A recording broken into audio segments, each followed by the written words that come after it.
камикадзе. В тот же день вооруженные силы Украины нанесли удар, используя... Этот удар был нанесен с использованием дрона по гражданскому автомобилю. Это привело к гибели 4 людей. Я еще раз повторю, западные средства массовой информации не только закрывают глаза на эти преступления, они занимаются информационным прикрытием террористической деятельности киевского режима. Они пропагандируют украинский терроризм. 17 апреля американская газета The Washington Post опубликовала интервью с начальником ГУР Минобороны Украины Будановым. Он поведал о подготовке новых вылазок боевиков так называемого русского добровольческого корпуса и массированных атаках беспилотников по российской территории.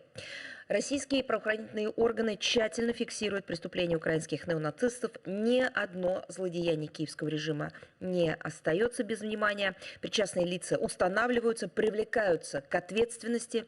Суды Российской Федерации на основании доказательств, которые собираются Следственным комитетом России, продолжают выносить приговоры украинским боевикам, которые совершили тяжкие преступления. В ДНР суд приговорил 34 военнослужащих ВСУ и 29 боевиков нацистского формирования Азов к длительным срокам лишения свободы.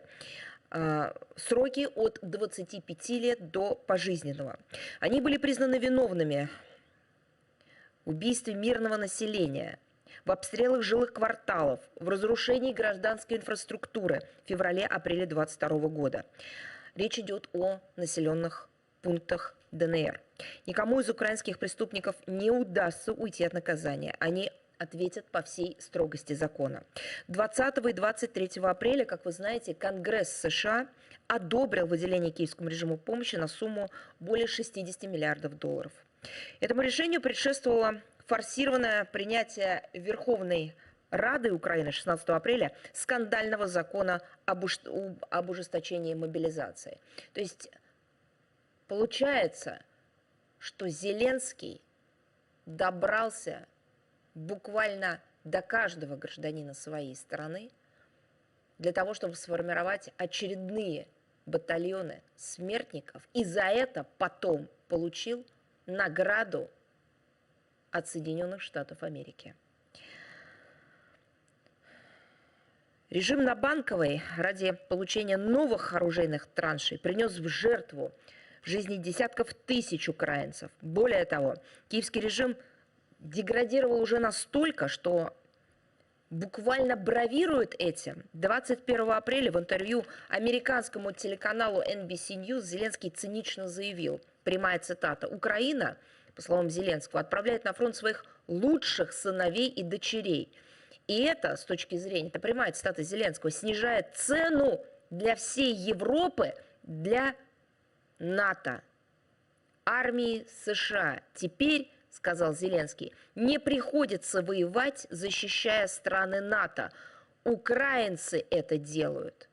Цивилизованный мир только предоставляет оружие. Конец цитаты. То есть Зеленский меняет жизни граждан Украины на деньги налогоплательщиков в США и странах НАТО. Только налогоплательщики в странах НАТО и в США понятия не имеют, за что они платят. Потому что, опять же, возвращаемся к началу нашего брифинга, средства массовой информации этих стран им об этом не рассказывают. Они искажают картину. Иными словами, Украина для Зеленского – это просто способ расплаты жизнями украинцев за те бонусы, деньгами, услугами, которые он получает. И вся эта шайка вместе с ним на Банковой. А затем часть из этих средств, причем значительная, возвращается обратно на соответствующие счета, соответствующие руки тех, кто им на Западе все это устраивает и всему этому покровительствует. Украина для Зеленского – это еще и джунгли, как о таких странах отзывается, как вы помните, один из кураторов киевского режима, глава евродипломатии Боррель. Для них, для всех украинцы – это расходный материал для обеспечения интересов их так называемого райского сада, прекрасного сада, опять же, слова Борреля, в котором живут западные хозяева. Что касается новой американской военной помощи Украине, то на эти цели пойдет примерно 1/4 из почти 60 миллиардов долларов. Практически 61 миллиард, там 60,8. Причем нужды ВСУ будут удовлетворяться. Это очень важно. Это же никто, опять же, на Украине не понимает до конца, я имею в виду из граждан этой страны, на кредитной основе. Это не безвозмездная помощь. Это в долг. Кто будет расплачиваться? Те, кто сейчас представляет собой юное поколение граждан Украины. Те, кого смогли рекрутировать люди Зеленского, спецслужбы Украины, курируемые Штатами и Британией, очевидно, с поля боя уже не вернутся. И это бремя ляжет на их детей.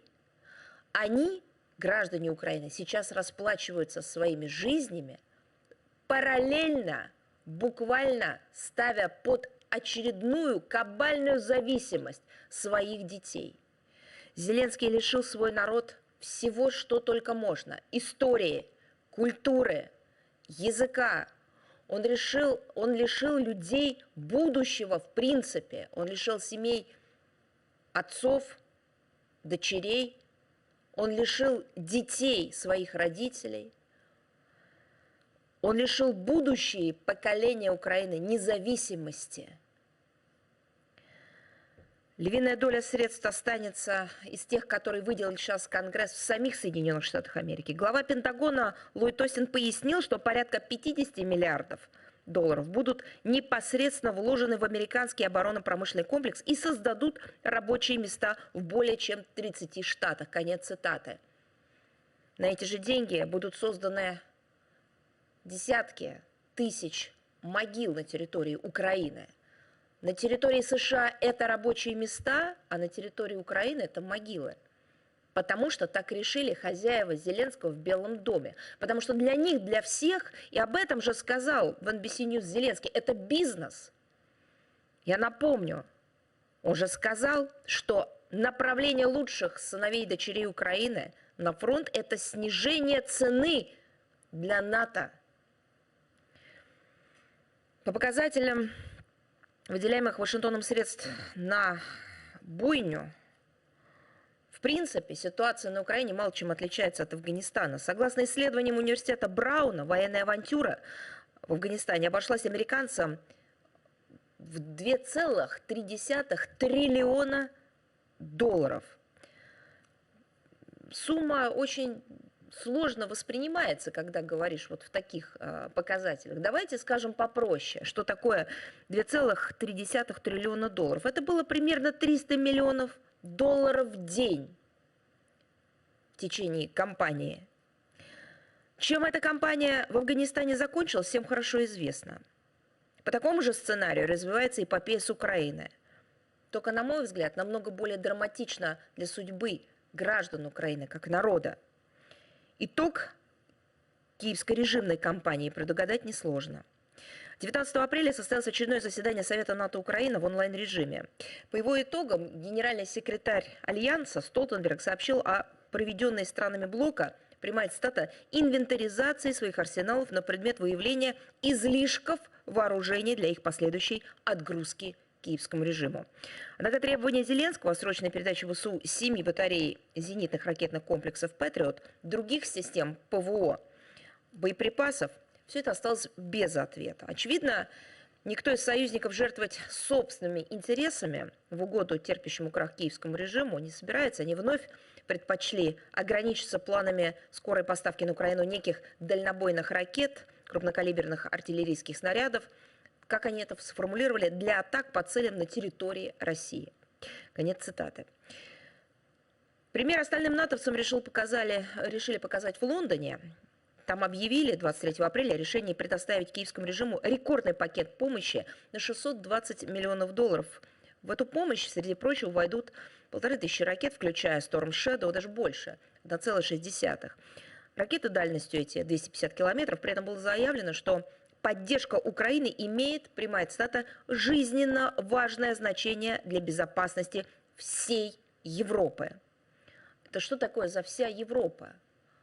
Это какие такие границы Европы видят в Лондоне таким образом? Где у них заканчивается, где начинается Европа? О чем они говорят? Если о Европейском Союзе, так я напомню, Лондон из него вышел. А если о всей Европе, так простите, какую часть европейского континента занимает наша страна, Россия? В Лондоне не знают. Я понимаю, что там туго с географией, но все же. Тем самым в НАТО в очередной раз продемонстрировали стремление к повышению ставок в конфликте на Украине и его опасной эскалации. Принятие этого самого закона об ужесточении мобилизации окончательно развязало руку киевскому режиму. Он в буквальном смысле переходит все границы.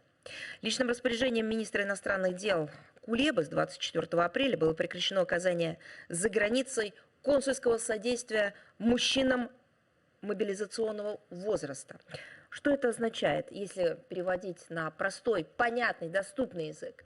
Теперь граждане Украины, которые массово оказались за рубежом, не желая ее, не знаю, как там формулировали на Банковой, защищать, да, не желая, если опять же говорить честно, становиться вот этой самой разменной монетой в бизнесе между Зеленским, Белым домом, Брюсселем и так далее.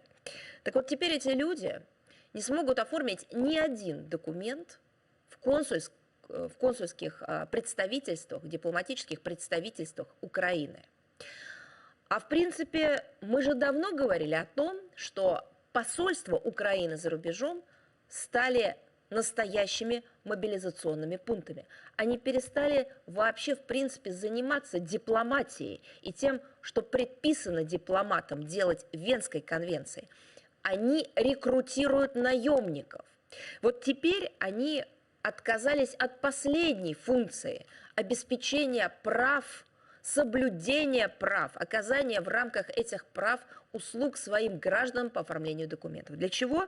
Им нужно вытянуть последних граждан Украины и принести их в жертву, опять же, этой самой страшной, коррупционной, кровавой машине, которая работает между Вашингтоном, Брюсселем и Киевом.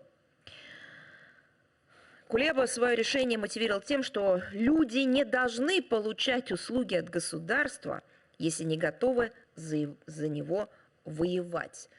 Только он забыл добавить, что с точки зрения Банковой граждане Украины воюют не за Украину, а за интересы, как сказал сам же Зеленский, Соединенных Штатов Америки и НАТО. Ровно это же говорили все, и Боррелли в Брюсселе, и представители Вашингтона. Они говорили о том, что все это необходимо в интересах коллективного Запада. Вот только об этом Кулеба своим гражданам не рассказал, отказав им в тех услугах, которые им гарантированы Конституцией Украины и законами Украины. Отныне они могут только оформить документы для возвращения на Украину, то есть для прибытия в военкомат и отправки на верную гибель. Данная норма, хотя и прописана в законе, но не может применяться, так как сам закон вступает в силу только 17 мая. Вы считаете, кого-то эти юридические нюансы вообще, в принципе, на Украине волнуют? Конечно, нет. Люди бесправно, они не имеют права задавать вопросы. Банковая полностью подчинена денежным потокам, которые идут из Вашингтона и Брюсселя. В Киеве с особым рвением взялись за рекрутирование очередных мясных батальонов, чтобы не дать окончательно завалиться проекту под названием «Киевский режим». 19 апреля Комитет по вопросам молодежи и спорта рекомендовал Верховной Раде принять закон о введении военной подготовки, послушайте только, для школьников. В пояснении говорится, что это поможет сформировать у украинских детей первичные общевойсковые знания, а также показать, какую роль они играют в защите Украины. Ведь все же понимают, для чего это делается. Это делается для того, чтобы в следующий раз еще понизить планку очередного закона, который будет позволять киевскому режиму убивать еще больше людей. Речь идет не о создании даже уже маргинальных детских лагерей, которые действовали под руководством боевиков Азова. Помните, мы о них рассказывали? А действовали они на территории Украины с 2014 года.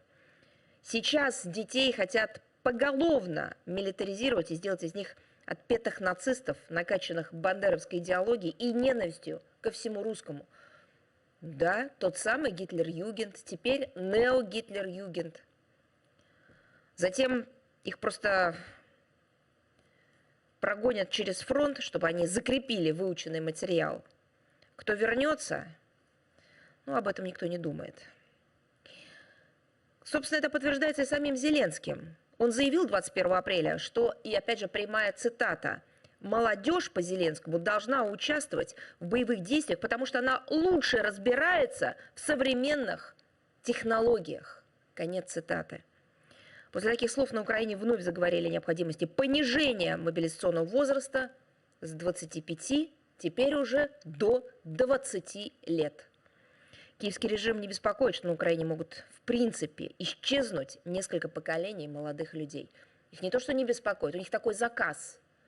Заказ хорошо оплаченный по уничтожению населения Украины. А Запад и не скрывает пренебрежение к мнению мирового большинства по регулированию конфликта на Украине. Они понимают, что все это видно, что все уже понимают. Но то 17 апреля глава, опять же, евродипломатии Боррель заявил, что, прямая цитата, «формула Зеленского якобы единственная обсуждаемая в настоящее время инициатива, в то время как иные предложения от Китая, Бразилии, стран Африки якобы исчезли». А куда они исчезли? Боррель не сказал. Все это еще одно свидетельство того, что вопреки обещаниям Запада на созываемой в Швейцарии так называемой мирной конференции никто не собирается учитывать мирные инициативы других стран, а тем более разбираться в первопричинах украинского кризиса. Цель устроителей подобных форумов не достичь мира, а путем обмана, путем махинаций, подтасовок сколотить на базе так называемой формулы Зеленского антироссийскую коалицию и предъявить России некий коллективный ультиматум. Кстати, это 23-е практически, вот в фактологическом ключе, приведу сейчас вам цитату, подтвердил, опять же, сам Зеленский в интервью украинским СМИ. Он отметил необходимость достижения по итогам швейцарской так называемой конференции неких договоренностей, которые позволили бы, прямая цитата, политически додавить Россию. Это просто, конечно, совсем выживший из ума человек. Мы вновь хотели бы подчеркнуть, что так называемая формула Зеленского и направленные на ее продвижение мероприятия не приближают мир, а способствуют затягиванию боевых действий и, конечно, формированию, закреплению у киевского режима ощущения абсолютной вседозволенности и накачки его для проведения очередных террористических акций. Повторяем еще раз, без учета России, без учета интересов России, без участия России и России при учете ее интересов, особенно в сфере безопасности, какие-либо дискуссии об урегулировании украинского кризиса просто бесперспективны. Перечисленные факты вновь свидетельствуют и подтверждают актуальность задач специальной военной операции по денацификации и демилитаризации Украины, устранению угроз, исходящих с ее территории. Как заявляло российское руководство, все они будут выполнены. И я приведу еще несколько фактов подкрепления этой позиции. На фоне очередных успехов вооруженных сил России в ходе проведения специальной военной операции режим Зеленского усиливает репрессии в отношении канонической украинской православной церкви, ее священнослужителей, ее прихожан. Очередной пример. 24 апреля текущего года Служба безопасности Украины осуществила очередную репрессивную акцию. Они задержали под надуманным предлогом наместника Успенской Святогорской лавры, митрополита Святогорского Арсения. Как вы думаете, что они вменили ему в вину? По версии карателей из СБУ, владыка неоднократно высказывал, опять же, это с точки зрения вот этих украинских неонацистов, пророссийские нарративы, а во время литургии якобы раскрыл расположение блокпостов вооруженных сил Украины в регионе, находящемся в непосредственной близости от линии боестолкновения. чем же идет речь? Ну, понятно, что в первой части речь в принципе идет о ненависти к Украинской Православной Церкви со стороны всех тех, кого курирует Зеленский. А что касается вот этого якобы раскрытого расположения блокпостов вооруженных сил Украины, о чем это? Видимо, речь идет о том, что священнослужитель в своих проповедях упоминал, что снаряды по монастырю прилетают со стороны позиции ВСУ. Сообщается, что митрополита увезли на допрос, укронацисты грозят ему многолетним тюремным заключением, а сама лавра в настоящее время заблокирована и в ней проходят обыски. Я немного напомню о том, что из себя представляет Святогорская лавра. Она выполняет важную гуманитарную функцию. Она стала прибежищем для тысяч местных жителей, которые пострадали в ходе конфликта. На протяжении более 10 лет репрессий в отношении жителей Донбасса киевский режим стремился всеми возможными способами получить контроль над этой еще одной православной святыней Юга Руси. И вот, так, собственно говоря, не добившись своих целей, теперь киевский режим хочет свести счеты с ее наместником. С учетом такого демонстративного наступления на церковь киевских властей, невольно возникает риторический вопрос: а что ими движет? Это что, новый культ? Культ так называемого святого Бандеры, о котором говорили приспешники этого нацистского коллаборациониста? Это что вообще за проявление беснования? Произошедшее является очередным вопиющим примером силового наступления киевского режима на каноническую Украинскую Православную Церковь в попытке разрушения православной идентичности ее многомиллионной паствы. Министерство иностранных дел России неоднократно указывало на то, что нарушения прав верующих Украинской Православной Церкви уже давно приобрели массовый репрессивный характер. В июле 2023 года на сайте МИД был опубликован подробный доклад о противоправных действиях киевского режима в отношении Украинской Православной Церкви, ее священнослужителей и прихожан. Я призываю еще раз вас с ним ознакомиться.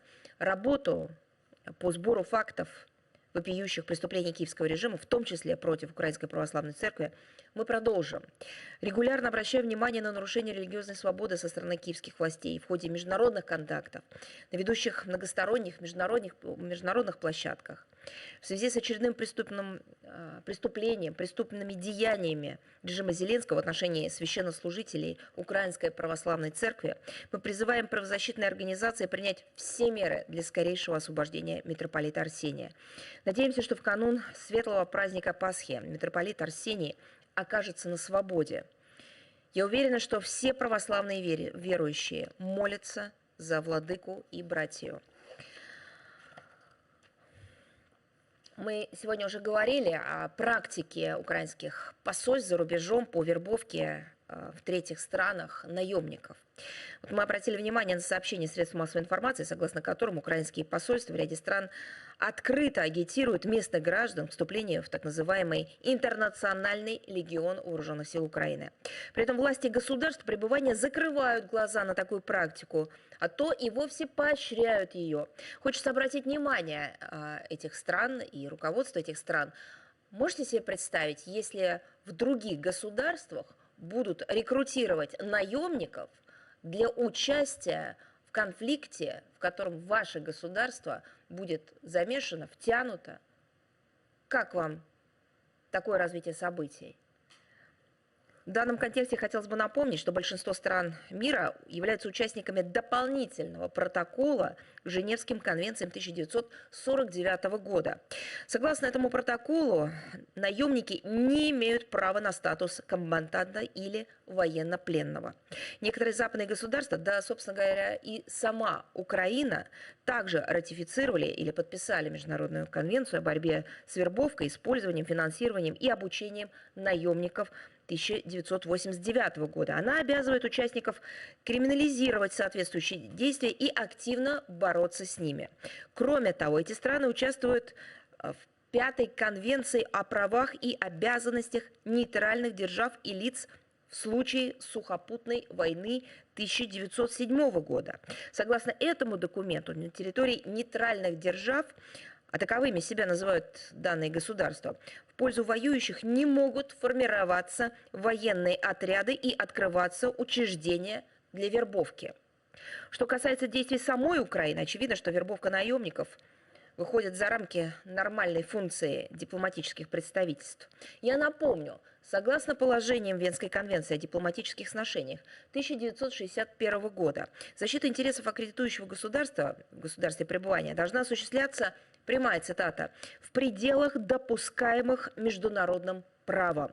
Кроме того, сотрудники дипломатических представительств обязаны уважать законы государства пребывания, включая нормы уголовного права о запрете наемничества. Такого рода нормы, насколько нам известно, приняты в большинстве западных стран. Однако последние буквально их игнорируют. Они игнорируют и собственное, получается, законодательство, поощряя украинские посольства заниматься противоправной деятельностью на собственной территории. И еще о преступлениях киевского режима. 19 апреля мы с прискорбием узнали, что в результате прицельной атаки беспилотников вооруженных формирований киевского режима в Запорожской области при исполнении профессиональных обязанностей погиб военный корреспондент «Известий» Семен Еремин. Российский военкор получил смертельное ранение в результате намеренного, подчеркиваю, намеренного повторного сброса снаряда с беспилотника ВСУ. Впоследствии он скончался. Соответствующее заявление об этом очередном преступлении украинских нацистов было размещено на сайте Министерства иностранных дел России. Корреспондент «Известий» на протяжении многих лет работал в горячих точках. Он всегда добросовестно, честно относился к профессии журналиста. Не раз проявлял настоящую доблесть в освещении событий в зонах конфликта. Он был отмечен в том числе медалью ордена за заслуги перед Отечеством. С самого начала специальной военной операции на Украине находился в эпицентре событий. Не раз рисковал жизнью, чтобы донести до людей правду. Именно Семен Николаевич Еремин обнародовал документальные свидетельства того, что российские корреспонденты на передовой были объявлены ВСУ приоритетными целями для уничтожения. Непонятно, сколько еще журналистов, военкоров, публицистов, общественных деятелей должны пасть жертвами террористического по своей сути киевского режима, чтобы профильные международные организации, структуры, которые занимаются безопасностью журналистов в международном контексте, наконец прекратили своим сознательным бездействием покрывать преступления украинских нацистов. Граничащие с соучастием, упорное молчание, бездействие со стороны уполномоченных чиновников ОБСЕ, ЮНЕСКО, так называемых записных демократов, псевдоправозащитников из Совета Европы и прочих институтов и институций является ничем иным, как политически мотивированной сегрегацией представителей средств массовой информации по национальному признаку.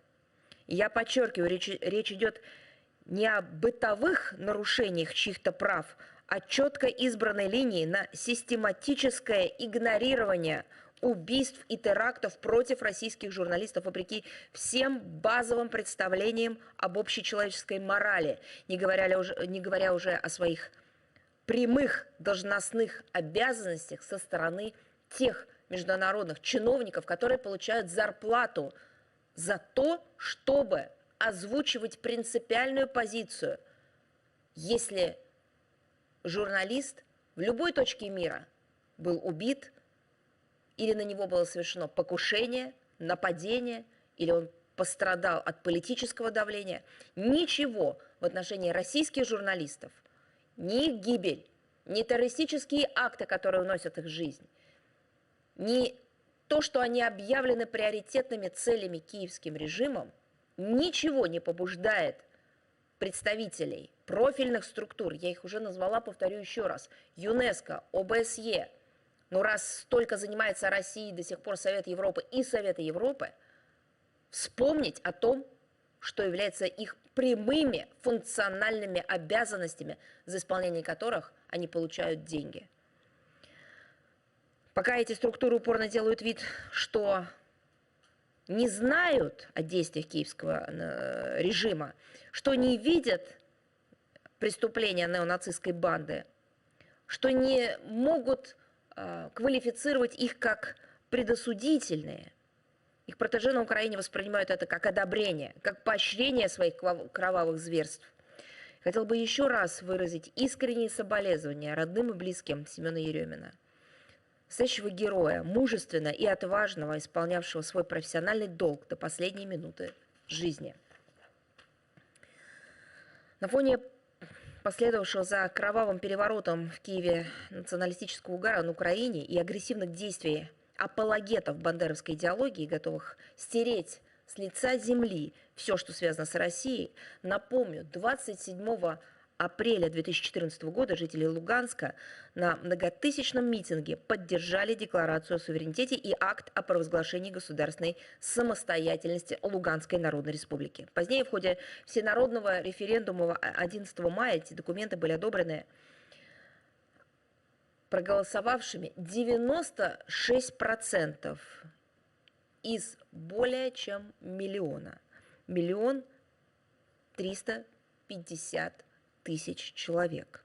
Это стало их ответной реакцией на решение Совета национальной безопасности и обороны Украины о проведении так называемой антитеррористической операции, всем известной как страшное кровавое АТО, и применение киевским режимом в поддержку сформированных из националистов подразделений, так называемой Нацгвардии и тербатов, артиллерии, тяжелой бронетехники и авиации. Тем самым луганчане ясно заявили тогда о своем стремлении обеспечить право говорить на русском языке, защитить себя, защитить свою историю, свою культуру. Они заявили о своем нежелании мириться с произволом киевской хунты. Уничтожение мирных населенных пунктов артиллерии крупного калибра градами, ракетами .У, авиаудар по центру города 2 июня 2014 года и другие преступления киевского режима только укрепили решимость Луганска стоять до конца.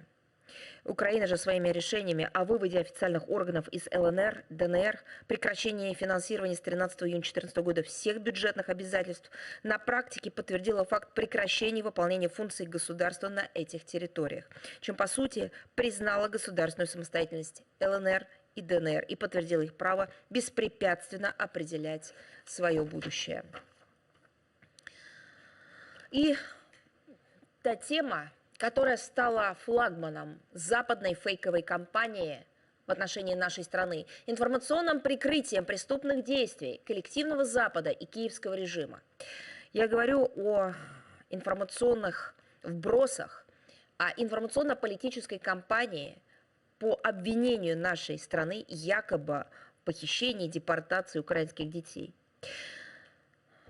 Как мы уже говорили, все будет известно, все станет очевидным. Нужно просто какое-то время и кропотливая работа. Проходит время, этой работой мы занимаемся, и факты становятся достоянием общественности. С начала специальной военной операции, напомню, украинской стороной при активной поддержке коллективного Запада развернута была беспрецедентная дезинформационная кампания на тему так называемой массовой депортации украинских детей на российскую территорию. Именно так это было сформулировано. В ход шло все. Публикации в западных средствах массовой информации, истошные крики тех представителей киевского режима, которые, кстати говоря, потом даже от своих слов отказывались. Ну и, конечно, использование псевдо-международно-правовых институций. Материалы на эту тему активно тиражируются до сих пор в ведущих западных медиа, которые ссылаются на некие официальные отчеты, согласно которым порядка 20 000 детей в ходе конфликта якобы, еще раз подчеркну, были депортированы или насильно перемещены в Россию. В отношении нашей страны используются методы, которые уже были обкатаны Соединенными Штатами Америки и в других точках мира, где они сеяли хаос, где они пытались сместить законное правительство, там, где они пытались поменять режимы. Например, Ирак в ходе операции «Буря в пустыне». Тогда там распространялась информация о том, что якобы иракские солдаты в оккупированном Кувейте вынимали недоношенных детей из инкубаторов, клали их на пол для того, чтобы дети умирали. Все это, разумеется, не соответствовало действительности. Это ложь была направлена на возбуждение ненависти к иракцам. Она развязала инициаторам буквально руки, инициатором распространения этой лжи. развязала руки в борьбе с оппонентами. Она, собственно говоря, обеспечивала информационное прикрытие всех преступлений американского режима тогда в регионе. Западники квалифицируют усилия России по спасению детей из районов боевых действий как похищение. Все с точностью наоборот, очередная инсценировка. Они игнорируют многочисленные опровержения подобных выдумок.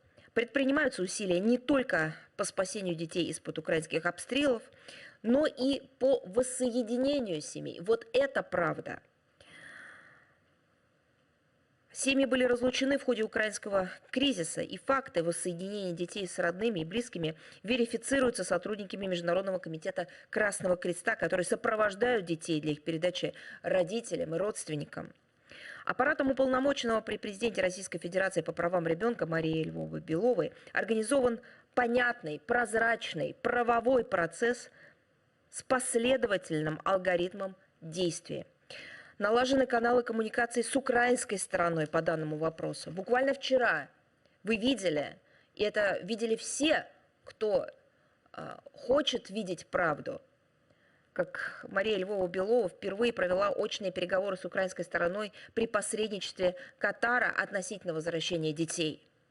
Мы дважды организовывали на площадке Министерства иностранных дел России брифинги Марии Львовой-Беловой. Она подробно, с фактами на руках, отвечая на все вопросы журналистов, рассказывала о том, как на самом деле проходит эта работа. В ближайшие месяцы планируется провести еще одну такую встречу. В адрес российского детского омбудсмена из разных источников поступают списки разыскиваемых детей.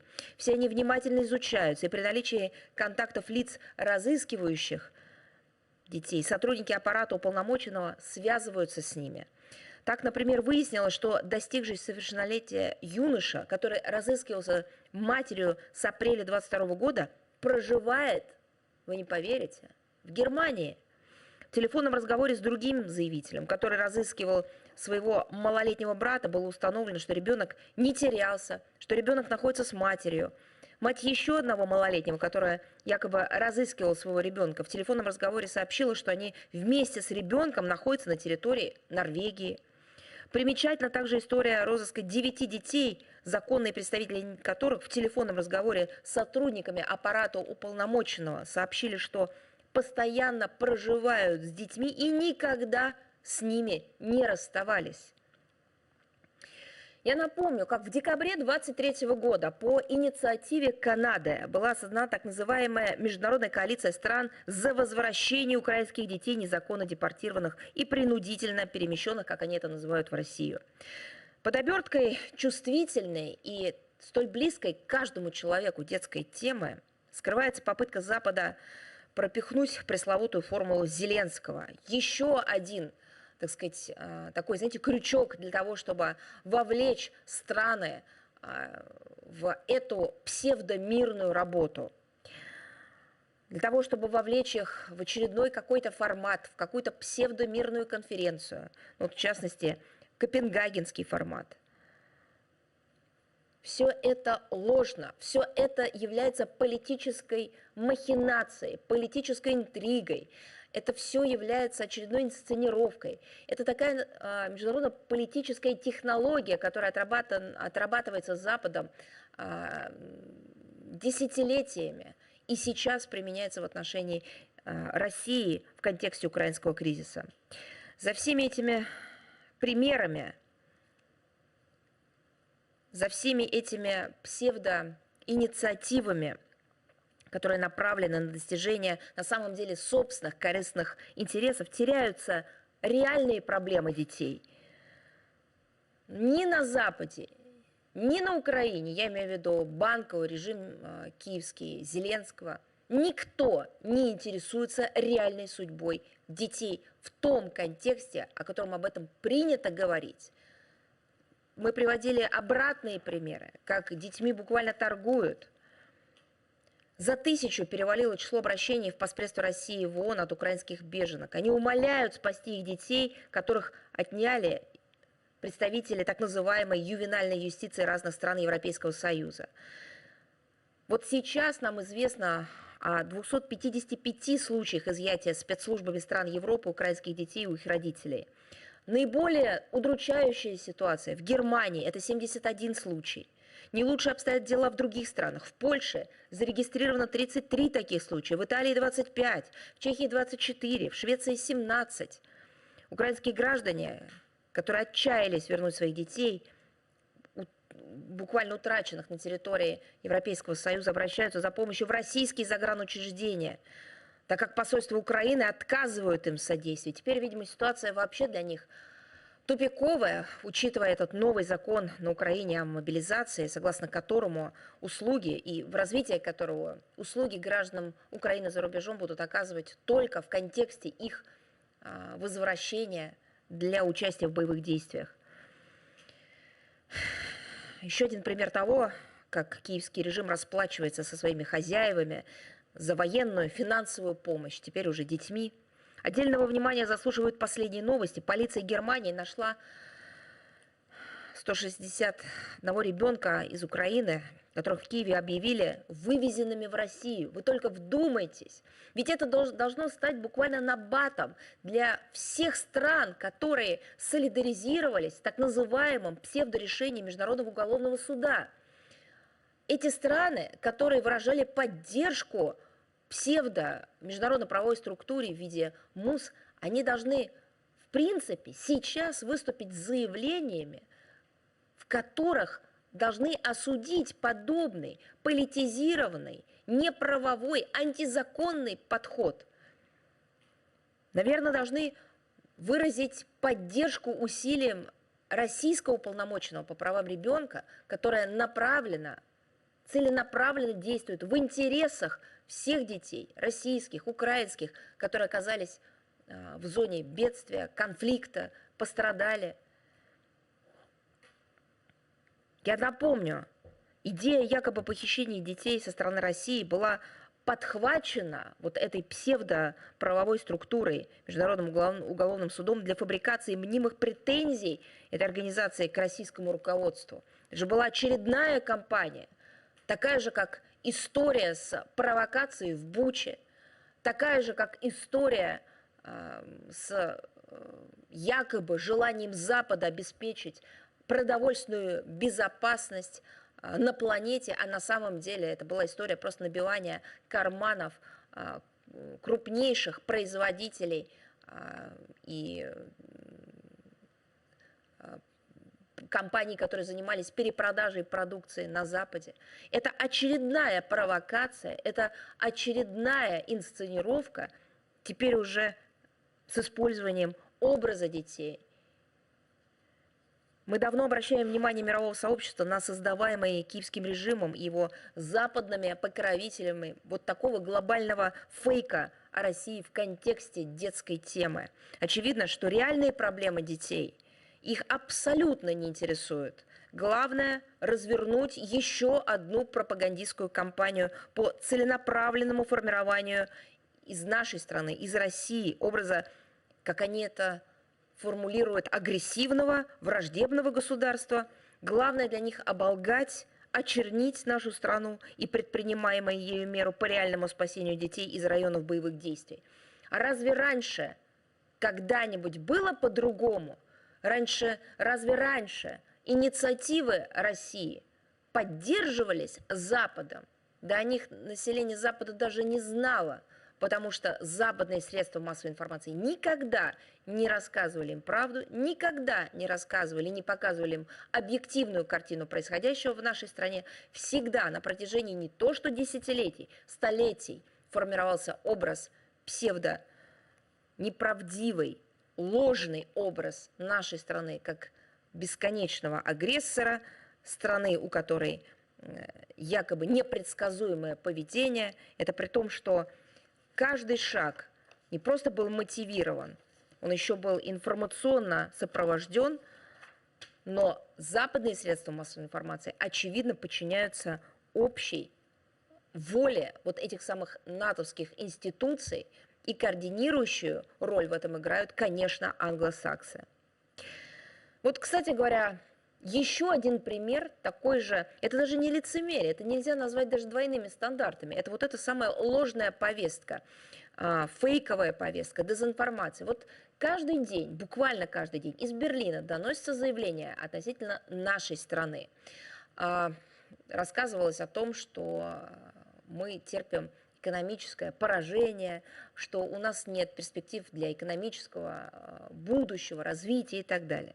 Вот посмотрите, прошло 2 года с тех пор, как власти ФРГ провозгласили, как они это сформулировали, смену эпох и взяли курс на нанесение нашей стране стратегического поражения. За это время германской стороной свернуты все каналы двустороннего взаимодействия. И предметом особой гордости почему-то правительство Шольца стал полный отказ от энергоносителей из нашей страны. Ну, так они заявили. По замыслу германского руководства эти меры должны были обескровить нашу страну. Давайте посмотрим на результат. Да, безусловно, западные и, в первую очередь, германские средства массовой информации рисуют совершенно иную картину. Это тот же самый пример того, что они делают и в контексте детской темы, и в контексте вообще ситуации вокруг России. Так вот, давайте посмотрим на ситуацию с точки зрения фактов, цифр, материала, который основан на документах, на статистике. Кстати говоря, не только на нашей, но и на международной. Россия сегодня – это 5-я экономика в мире по паритету покупательной способности. Как же обстоят дела в самой Германии, которая собиралась нам нанести стратегическое поражение, в том числе и в экономической сфере? Потому что они решили нас наказать. Не сказали за что, но мы же знаем, исторически всегда было такое желание нас за что-то наказать. Так вот, официальные данные свидетельствуют о нарастающем системном кризисе в германской экономике. Федеральное министерство экономики и защиты климата ФРГ подтвердило, что прямые потери за 2 последних года составили около 160 миллиардов евро. Это не те 160 миллиардов евро, которые у Германии кто-то незаконно изъял, отобрал или украл, заморозив их. Нет, это то, что правительство Германии потеряло от своих бездумных, противоправных действий, в том числе и в первую очередь в отношении нашей страны. Эксперты вовсе называют цифру в 400 миллиардов евро. Наблюдается деиндустриализация, отток капитала в Германии за рубеж. В 2022-2023 годах более 250 миллиардов евро он составил. Перенос производств в третьи страны идет полным ходом. В ФРГ, единственной из промышленно развитых стран, по итогам 2023 года зафиксирована рецессия. Прогноз МВФ на текущий год вообще неутешительный для Германии. Рост ВВП составит не более 0,2%. Ведущие германские компании не скрывают планов сокращения в ближайшие годы числа работников на своих производствах. Устраивает такое развитие населения, развитие экономики и вообще промышленности Германии, населения ФРГ? Не устраивает. Это им решать. Одно только важно для нас. Рассказывайте правду. Используйте возможности средств массовой коммуникации, информации не для распространения лжи и не для бесконечного повтора лозунгов относительно того, что Россия должна быть наказана. Используйте эти возможности германских информационных агентств, средств массовой информации и коммуникации, кстати говоря, активно действующих на территории Германии, и американских средств массовой коммуникации и информации, для того, чтобы информировать население Германии о реальном положении Германии. Мне кажется, это первое, что должно волновать граждан ФРГ. Вот, кстати, тоже мы постоянно же слышали от Соединенных Штатов Америки, особенно в последнее время, о правах человека, ситуации в правах человека в мире. Так вот, нам есть чем ответить. На сайте Министерства иностранных дел России впервые опубликован отдельный доклад, который посвящен положению в области прав человека в США.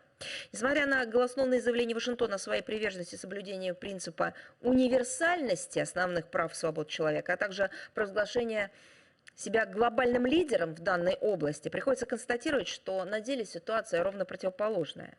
Я имею в виду соблюдением прав и свобод человека, потому что в США она весьма далека от международных стандартов. Проведение всевозможных военных операций на территории государств Европы, Ближнего Востока, создание секретных тюрем по всему миру, реализация крайне жесткой миграционной политики последних лет и многие иные нарушения прав и свобод человека иллюстрируют не только двойственный характер позиции США в отношении стандартов в области прав человека, но и ее попустительские подходы к международному праву как таковому. Как соотносится введение санкций тысячами в отношении государств с правами человека и обеспечением свобод человека?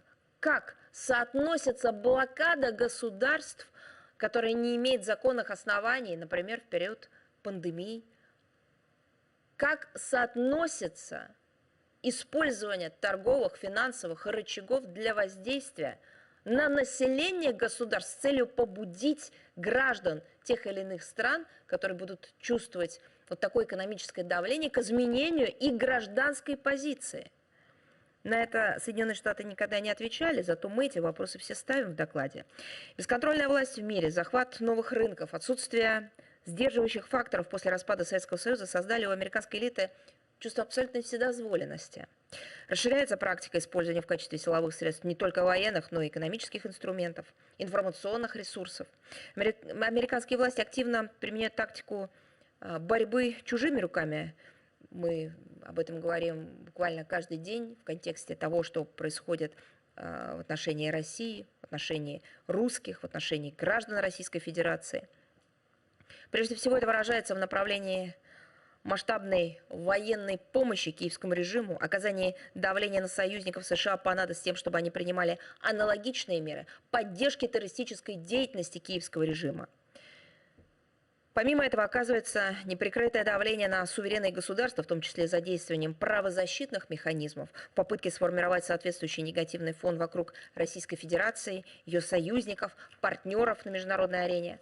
Одной из самых серьезных проблем в сфере противодействия вызовам, с которыми сталкивается современное международное сообщество в области прав человека, является практика применения Вашингтоном двойных стандартов при оценке тех или иных ситуаций и явлений. Подобный подход по-прежнему активно и лицемерно используется Соединенными Штатами для нагнетания конфронтации, а также для вмешательства во внутренние дела и нарушения суверенитета независимых государств.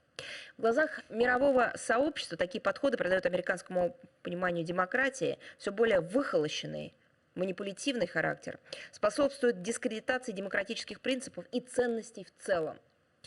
Приверженность так называемому международному порядку, основанному на правилах, который в первую очередь направлен на обеспечение интересов Вашингтона, менторский тон, пристрастность, полное забвение понятия суверенитета, одного из основных и основополагающих принципов международного права, закрепленного в уставе ООН, невмешательство во внутренние дела других государств. Все это ведет к глубокому разочарованию именно в тех самых западных ценностях, которые многие десятилетия очаровывали другие цивилизации, общества, принося Западу и самим США немалые политические дивиденды.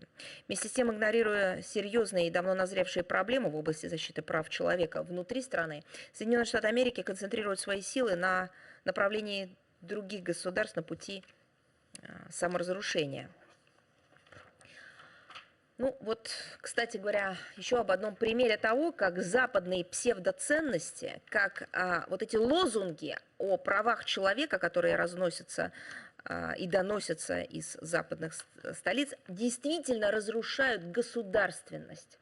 Я сейчас о Молдавии. Официальный Кишинев продолжает политику, которая направлена на переписывание истории, насаждение ревизионистских и румыно-унионистских настроений, а по сути на лишение своего народа будущего внутри своего собственного независимого суверенного государства.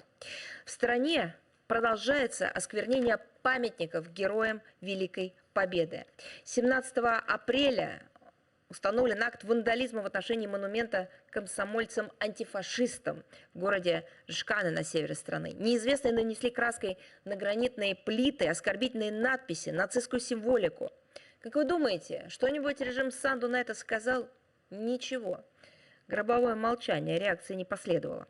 16 апреля Минобороны Молдавии отказала молдавским поисковикам и волонтерам в выделении почетного караула, военного оркестра и салютной команды для церемонии перезахоронения советских воинов, которые отдали жизнь 80 лет назад ради спасения молдавской земли от румыно-фашистской оккупации.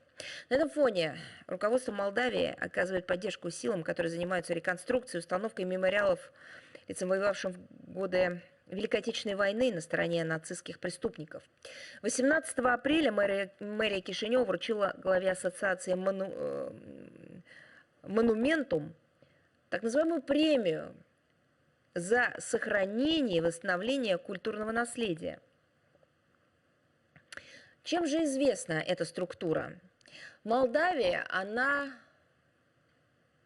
себя зарекомендовала, если можно так сказать, тем, что восстанавливает памятники, в том числе пособникам нацистов. Вот это вот приоритеты режима Санду. 21 апреля в ходе состоявшегося в Кишиневе собрания румынской партии «Альянс за объединение румын» прозвучали призывы, прямая цитата, отказаться от всех одиозных сталинских монументов на территории Бессарабии. Конец цитаты. Поддерживая политику демонизации советского прошлого, правящая партия Молдавии 2 года назад определила третью субботу апреля, в этом году она пришлась на 20 апреля, днем памяти жертв организованного голода 46-47 годов. В этом голоде обвиняются советские власти. А я хотела бы напомнить, причиной голода того периода стало полное разорение сельского хозяйства, промышленности, социальной инфраструктуры страны после прихода на молдавскую землю румынских и немецких войск. Знаете, на что это похоже? Это похоже на позицию нынешнего современного Токио.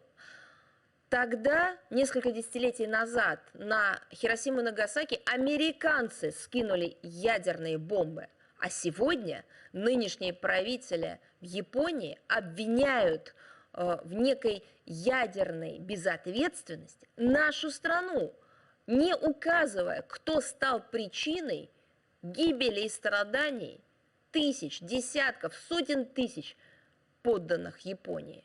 Вот здесь то же самое. Разоряли, убивали граждан Молдавии тогда, в 1946-1947 году, уничтожали какую там экономику, землю сжигали, в прямом смысле этого слова, нацисты. А теперь режим Санду все это переворачивает, обвиняя в этом Советский Союз. Обеспечение сбора урожая и его изъятие у крестьян для нужд Бухареста было главной задачей румынской администрации тогда. Десятки миллионов пудов хлеба, других сельхозпродуктов, сотни тысяч голов скота были вывезены из Молдавии. Шерсть, кожа, табак полностью подлежали сдаче оккупационным властям. Это не знает Майя Санду? Если не знает, это чудовищно. А если знает, это вообще бесчеловечно. В результате разрушения системы медицинской помощи резко возросла заболеваемость туберкулезом, тифом. Распространились малярия, сыпной и брюшной тиф, скарлатин и другие заболевания. Из-за голода, массовых эпидемий, жестокого обращения с момента оккупации до мая 1900... and typhoid fever, scarlet fever, and around 200,000 inhabitants of Moldova died. It was 7% of its population back then. The Soviet authorities took the most active measures in order to restore the economy of Moldova. 448 million rubles were allocated from the Soviet Union budget, 20,000 tons of ferrous metals, 226,000 tons of coal, 51 tons of oil products, more than 17 tons of seeds, and about 17,000 cattle. It was handed to Moldova in the time of Nazi Germany, fighting against Nazi Germany and its satellites. The Moldovan citizens do remember it, and do remember the heroic feats of their great-grandfathers who fought for the independence of Moldova and protected it, who restored their homeland from ruins Unfortunately, the current Moldovan leadership identifies itself with Romania, has Romanian passports, and expresses its allegiance to Romanian authorities. It's just a destruction of historic memory. Another issue connected with the Second World War, the Great Patriotic War, how it is now rewritten, how Nazism is glorified. It's about yet another visit by the Japanese politicians to the Shintoist Yasukuni Shrine. It's another symbol of Japanese militarism, where Class A war criminals are honored. They were sentenced to death by the Tribunal for the Far East, and on the 21st of April, Prime Minister Kishida sent a traditional sacrificial offering to the aforementioned shrine. And those were many people who have suffered from that barbaric expansionist campaign and invasive policy. These actions by the Japanese administration are based on revisionism and the unwillingness to admit responsibility for the tragedy of the people.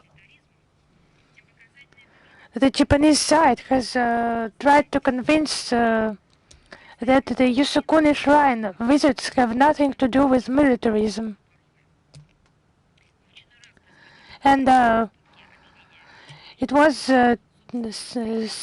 mentioned by the retired general of the so-called self-defense forces. And it's just denial to confirm the outcome of the Second World War. With regard to Bulgaria, the demolition of a monument to Soviet soldiers in the Bulgarian capital that was barbarically destroyed last December. We noted with pain and indignation this desecration of memorials and graves of heroes who liberated Europe from Nazism. The authorities just are conscious accomplices of those who destroy those monuments. Bulgaria blatantly ignores its obligations to ensure the preservation of monuments and a bilateral treaty with Russia on friendly relations of the 4th of August 1992 and agreement of cooperation in the field of culture and education of the 19th of April 1993. There are marches glorifying Hitler's accomplices and supporting massive supplies of arms to a neo-Banderite regime in Kiev. Step by step, the moral decomposition of the Bulgarian ruling elite takes place that has sworn allegiance to the Euro-Atlantic Club. And here monuments have no chance of surviving. This policy is not supported by the Bulgarian people. They are devoted to their ideals of freedom and cherish the memory of their history. There are patriotic forces growing in the country who are ready to support the traditional and patriotic values. And we hope that eventually the sensible majority will prevail who honor the feat of these soldiers liberators. So now, with regard to pro-Western values, attempts are underway to put obstacles to Russian language in the world. The Latvian authorities have decided to deny teaching Russian as the second language in schools because around the half choose Russian as the second foreign language, and they do not want to lose this possibility because more than 40% of the population use Russian as the language of international communication. It's not just decreasing the importance of the Russian language, it's a manifestation of chauvinism, progressive discriminatory treatment of our compatriots on ethnic grounds, on language grounds, is just a direct violation of basic human rights. And the right for mother tongue, for culture, for historic memory and traditions. It has all been enshrined in many declarations that Latvia allegedly conforms with, and they have just not provided no comments on those shameful practices, cruel Russophobic actions, harassment of children in schools, falsification of historical facts. They just do not only limit the access to Russian language, but access to Russian literature and history that is a part of a global cultural heritage, part of a global civilization. So they will suffer themselves from such a policy, because they literally by force do everything, do their best for their society to regress. So we have a colossal responsibility for promoting the Russian language abroad, and we will respond to all the attacks against the Russian language and protect the rights of and interests of our compatriots. Increase access to digital formats, to digital resources, and encourage those who have interest to Russian language and culture. Yesterday in Belgrade, the tragedy was remembered, a NATO strike against the Soviet radio company television. On the night of 22nd, 23rd of April 1999, NATO aircraft launched a strike that killed 16 civilians, technicians, editors, makeup artists, and a cameraman. It was not just unpunished. The West justified those crimes, citing that the Serbian media had been declared legitimate military targets before the military operation. Now there is a monument in Belgrade, and there is just one word on it. Why? Zašto in Serbian. So for those who dare to defend their freedom and dignity or just speak the truth, they are made to keep silence by any means. That's the purpose of the collective West. It was implemented in Serbia. Now it is implemented in Ukraine and around the Ukrainian crisis.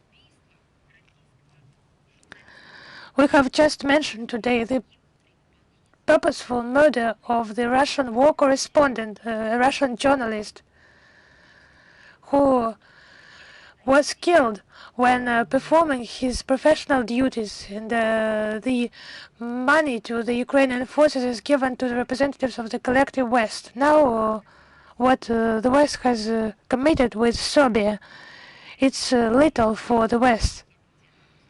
He now requests to forget the events of the bombings of 1999. They need just another experiment. Back then, Japan was bombed, and now Japan was forced to forget that. Now they try to make Serbia forget who bombed it in 1999. Forget about the callous murder of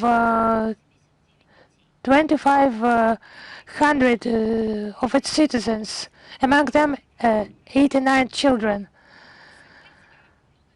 Destroyed infrastructure, 118 infrastructure and telecommunications facilities. Forget the multi-billion losses trying to force Serbia, as they say, turn the page of history, but actually want Serbia to tear this page away from its own history, from the history of its country and its culture. But earlier, the United States, as in Japan, generously paid for that in money, and the money was kept in those countries, so they invested in history. I do not know how it can be named from moral point of view, but they had some profits. Now what they promised to Serbia is just words, just in words. And the hypocrisy of the West does not know bounds, as it ignores the strikes against Belgrade on the 23rd of April 1999. It was supposed to be a symbol. In the OSCE, they were supposed to set a special date to teach, to educate, in order not to repeat those events. But there is no such date, no such fact. And back then, Washington demonstrated the commitment to its so-called ideals of democracy, turning it under the pretext of fight against propaganda. They were ready to violate any commitments, any norms and rules, if their selfish, narrow interests are at stake. On the 17th, 19th of April in Kampala, the first conference on combating infectious diseases was organized together with Rospotrebnadzor and the Ministry of Health of the Republic of Uganda. More than 150 participants from 17 states and international organizations took part. Russia was represented by leading epidemiologists, virologists, and experts in laboratory diagnostics, specialists in biological safety.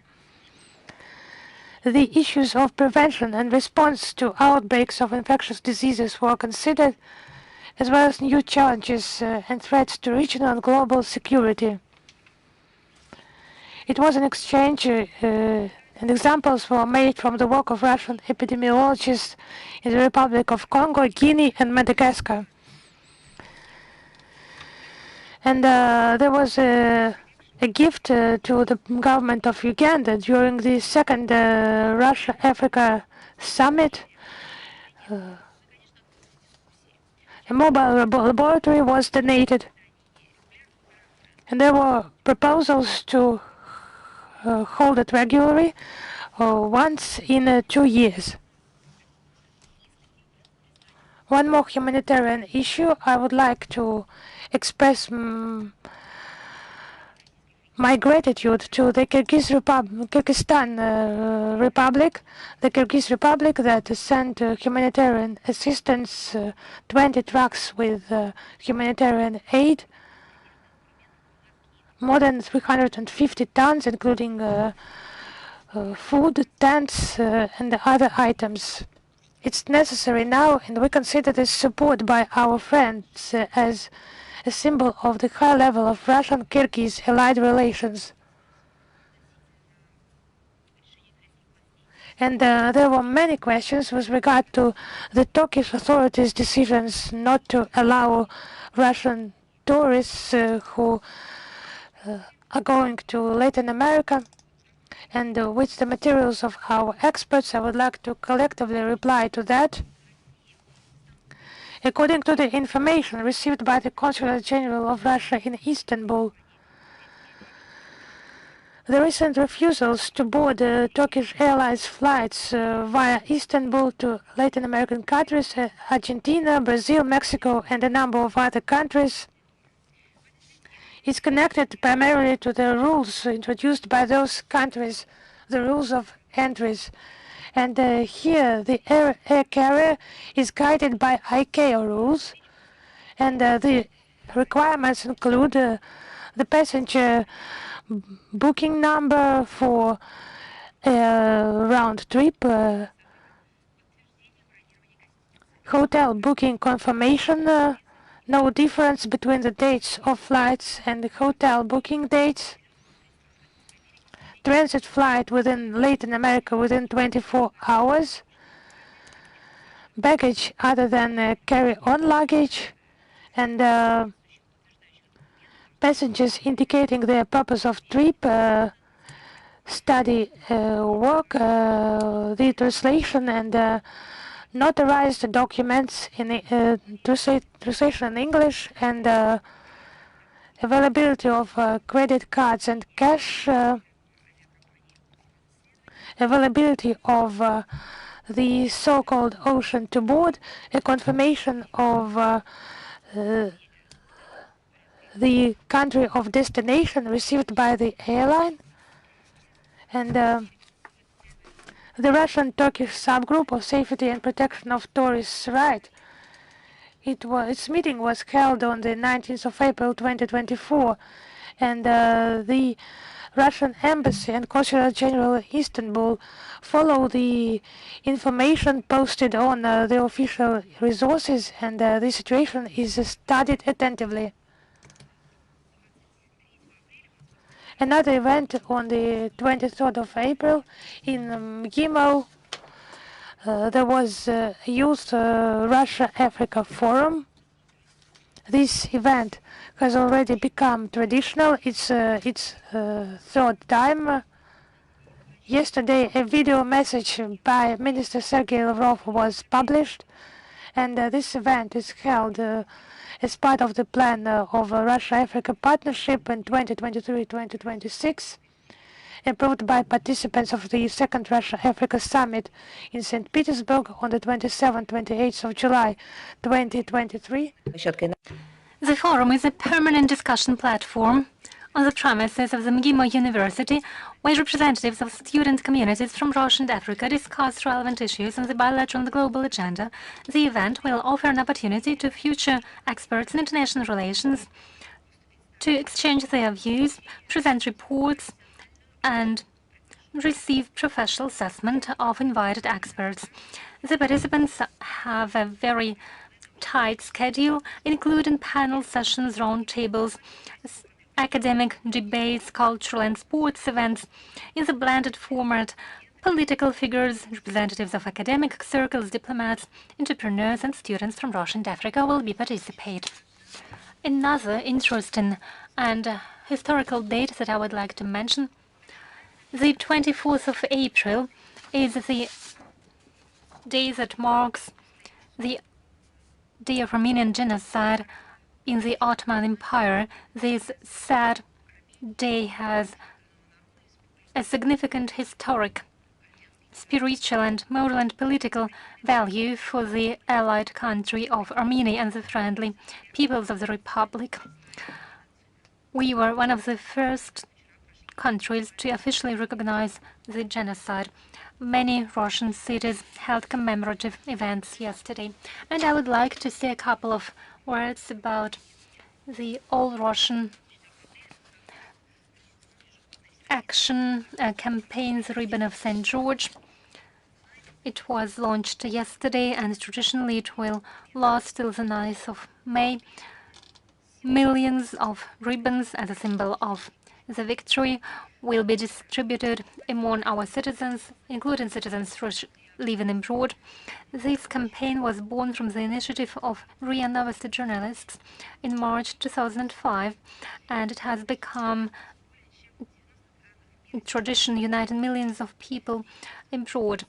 It is held annually by volunteers in over 90 countries of the world, with participation of ministries, agencies, state corporations, and annually about 20 million ribbons are distributed. This year, the ribbons will be distributed in 7,000 places, including beyond the polar cycle. I think our citizens don't need my explanations, but I will explain to the world community. The Ribbon of St. George is a symbol of victory and victory over fascism for millions of people, not only in Russia but abroad. It is a symbol of memory, respect and pride, and the connection between our generations and military glory. Another important historical date that is being celebrated throughout the year. As you would know, this year we celebrate the 50th anniversary since the beginning of construction of one of the longest railroads in the world. I'm talking about the idea that dates back to the 18th century, but only in the 1920s, the engineering survey works began to construct routes that would run parallelly to the Trans-Siberian Railway. The construction works were interrupted on many occasions. On the 27th of April 1974, the 17th Congress of the Young Communists declared the Baikal-Amur main line a shock construction project. And on the 8th of July 1974, the Central Committee of the Communist Party adopted a decree on the construction of the Baikal-Amur mainland. It crosses 11 full-flowing rivers, 7 mountain ridges, over 1,000 kilometers, run through the permafrost and high seismic areas. The project included 8 tunnels, 142 bridges, over 200 railway stations, and over 60 towns and settlements. On the 1st of October 1984, the golden spike was hammered into place that connected the western and the eastern parts of the railway station, and the BAM became a single mainland. It was constructed with participation of workers from Bulgaria, Hungary, Mongolia, and other countries of the socialist bloc. The railway continues to be improved nowadays too. As you would remember, on the 5th of December 2003, the 15-kilometer long Severomursk tunnel has become operational. And in March 2023, President Putin signed a decree on celebrating the 2024 the 50th anniversary since the beginning of construction of the mainland. Russia has launched a digital interactive portal that is dedicated to construction of the main line. There is a BAM diary. It is an interactive digital documentary project that tells stories about the people involved in the construction of BAM. On the 17th of April, a postage stamp was issued dedicated to BAM, and the Museum of Modern History of Russia will offer to its visitors the exhibition Between the Past and the Future. This project tells the story of construction of one of the largest railroads in the world that is so significant for Russia. There is an entire body of culture that has formed around the mainland. Visitors will learn more about the lives and daily routines of those who were involved in the construction. And another piece of information for you, I'm talking about the competition for young experts in international relations named after Gromyko. This competition is for CIS students, postgraduates, teachers and diplomats and young experts. It has been held annually since 2018 and has already brought together over 2,100 young researchers from 11 countries. The goal is to promote studies of international relations and modern history of diplomacy and integration processes in the Eurasian community. It is aimed at promoting ties between educational institutions in the CIS, the Eurasian Economic Union. It is organized by Gromyko Association of Foreign Policy Studies, MGIMO University Academy of Public Administration under the President of the Republic of Belarus, and the Institute for Europe. Such cooperation plays an exclusive role in the context of the changing world order.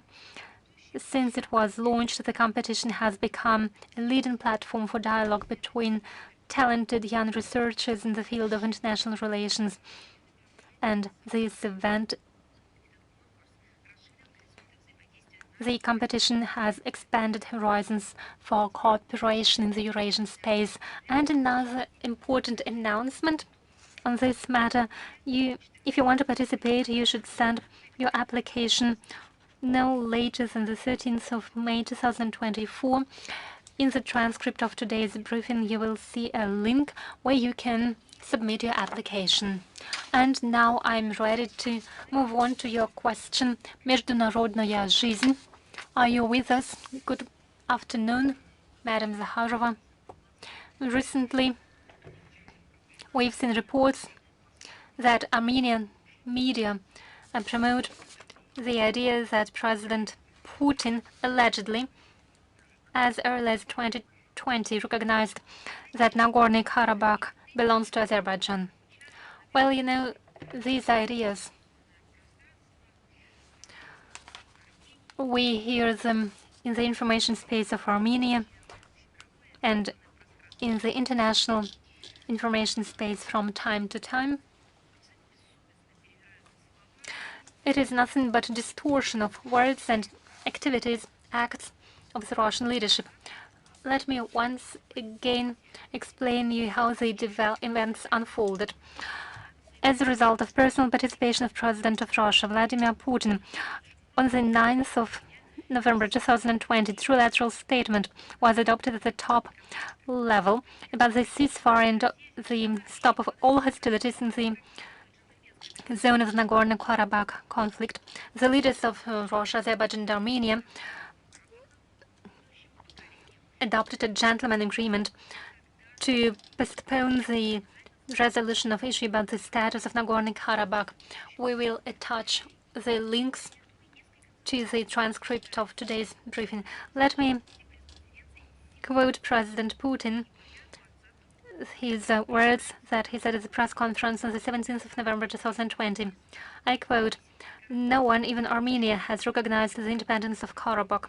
From the point of view of international law, Azerbaijan returned territories that it and the entire international community considered the territory of Azerbaijan. The final status of Karabakh hasn't been defined. We agreed to maintain the status quo that exists for today," end of quote. After you've heard these quotations, these quotes are published on the website of the President of the Russian Federation.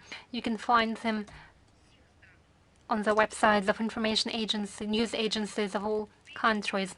After that, how can someone make statements that you've just mentioned? Everything is crystal clear with the Russian position. It's obvious that fake news serve the goal of confusing the Armenian and international community. Fact is that in October 2022, summit of the under the aegis of the EU took place in Prague, and it was Armenian leadership that recognized Nagorno-Karabakh as the territory of Azerbaijan. In press, there have been leaks that the agreement was endorsed by the US side in late September 2022 in Washington. Apparently, it also requires some official statements on the part of official Yerevan. And those are the statements people should pay attention, rather than some fake news that attempts to invent something that has never existed.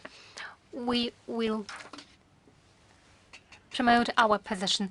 And another question, since we've already mentioned the topic of Moldova, on the 17th of April, the Minister of Foreign Affairs of this country spoke about some inconveniences that the Embassy of Moldova to Moscow experiences And he said that probably Russia will only allow to open one electoral station when presidential elections are held in Moldova in October. How would you comment on it? Well, I don't know what exactly Minister Paphos means by certain inconveniences. Probably he means that the number of staff members of the diplomatic mission has been reduced after one of Moldovan diplomats was declared persona non grata several days ago. Why did it happen? It was a response to the expulsion of an employee of the Russian embassy in Moldova on the 19th of March. So these difficulties for the Moldovan embassy were created by the Moldovan authority itself. But probably they deliberately initiated this exchange of persona non gratas in order to create difficulties for themselves, but then it would be nothing but provocation. As for the election stations, in the course of the October elections of the president, we are not going to create any hindrances for the Moldovan side. We don't believe that we should provide an equal response to the undemocratic and unfriendly decision of Chisinau to allow the voting at the elections of President of Russia only in the premises of our embassy. We are truly committed to the principles of democracy, and we are ready to assist the Moldovan side in ensuring the electoral rights of the citizens of Moldova living in our country.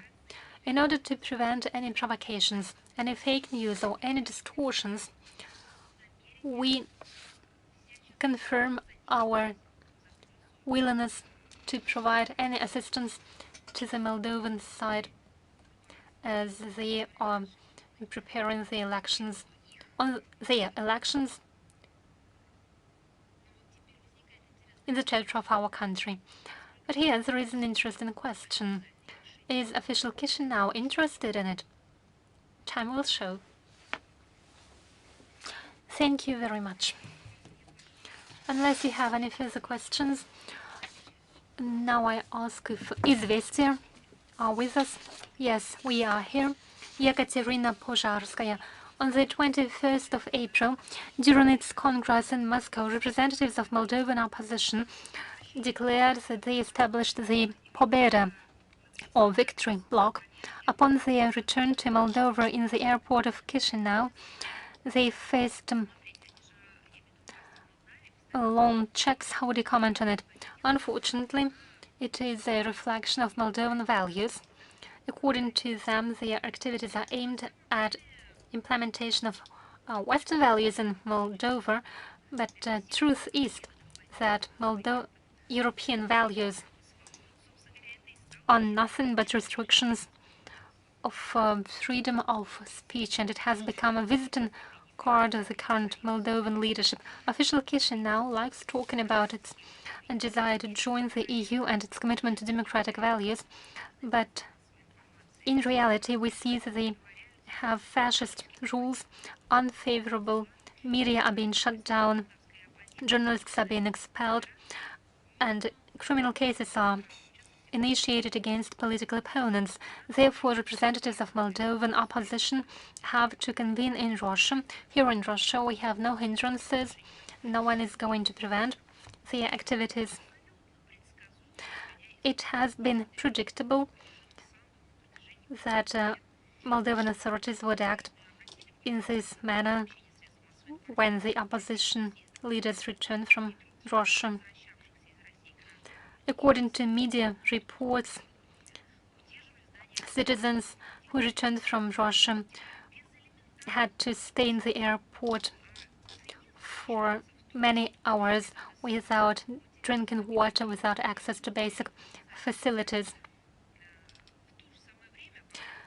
At the same time, citizens who came to the country from the citizens of Moldova who returned from the US passed the border control without any problems. According to Moldovan media, there are calls to organize repressions against citizens who had visited Russia. Those are modern-day realities that, unfortunately, as I've already mentioned, have become a symbol of the Sandu regime. Under the guise of implementation of the so-called European project, they build a repression machine. The goal is to eliminate democracy and any manifestations of dissent. Unless you have further questions, we move on. Is the Media Corporation of China with us? Yes, thank you. I have two questions. World ocean should not be an arena for competition. That's what one of the leaders of China said at the inauguration of the 19th symposium in the city of Qingdao. At this symposium, many questions have been discussed, including global security, peace and security in the ocean, and rules-based order. Now the symposium is already attended by 29 countries, including Russia. What would be your comment? Well, you know, military agencies deal with military cooperation, so you'd better address your question to them. Thank you. Then my second question. In early April, during the visit to China, the Treasury Secretary of the U.S. Spoke about solar panels, e-mobiles, and semiconductors. According to her, there is a big demand in Beijing for these items. And Ambassador to the U.S., when he spoke at the Harvard University, said to the contrary, that production capacities are not excessive, but are in deficit on the contrary. How would you comment the words of the Secretary of Treasury? Do China production capacities, are they excessive or in deficit on the contrary? I think what's how is it related, the Chinese Ministry of Finance and the production facilities in China? They are participants in trade agreements and international organizations with the respective standards.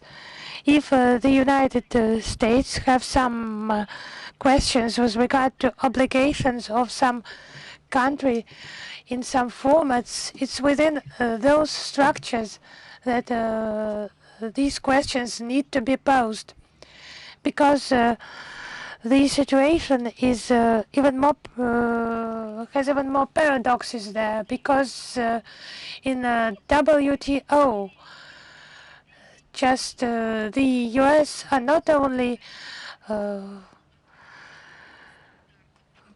present there, but do not react to violations by other countries, violations of WTO standards.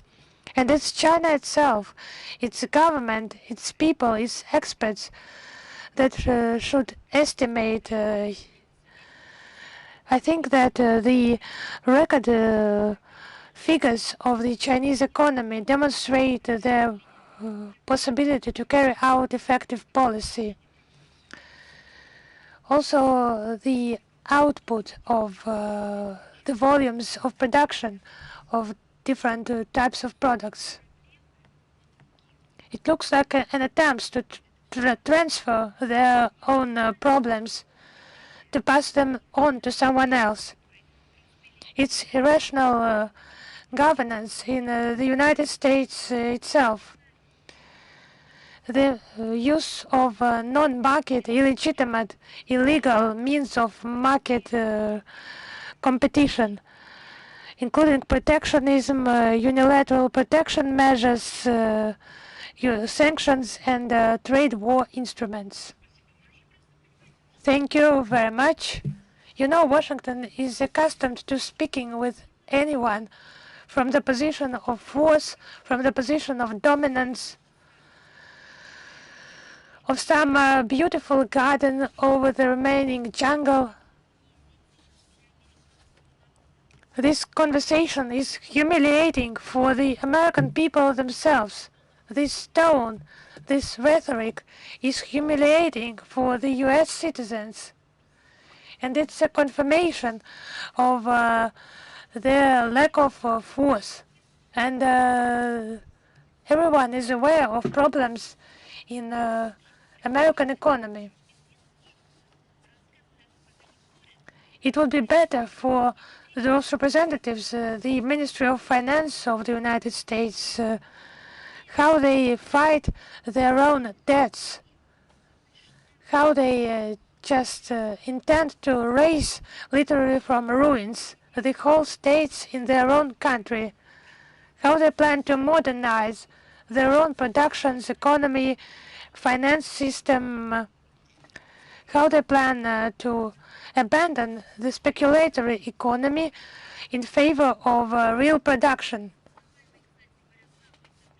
That should be what they should be telling about, and not teaching other countries how to overcome the problems of their development and what to do within their countries at the domestic level. It's about us as a state, as an economy, being constantly dictated their will by the United States. And we observe that China and Russia, that double deterrence policy of the US, and we will provide a double answer to that, as mentioned by representatives of Russia and China repeatedly already. Thank you. Thank you. Is Bekutova with us?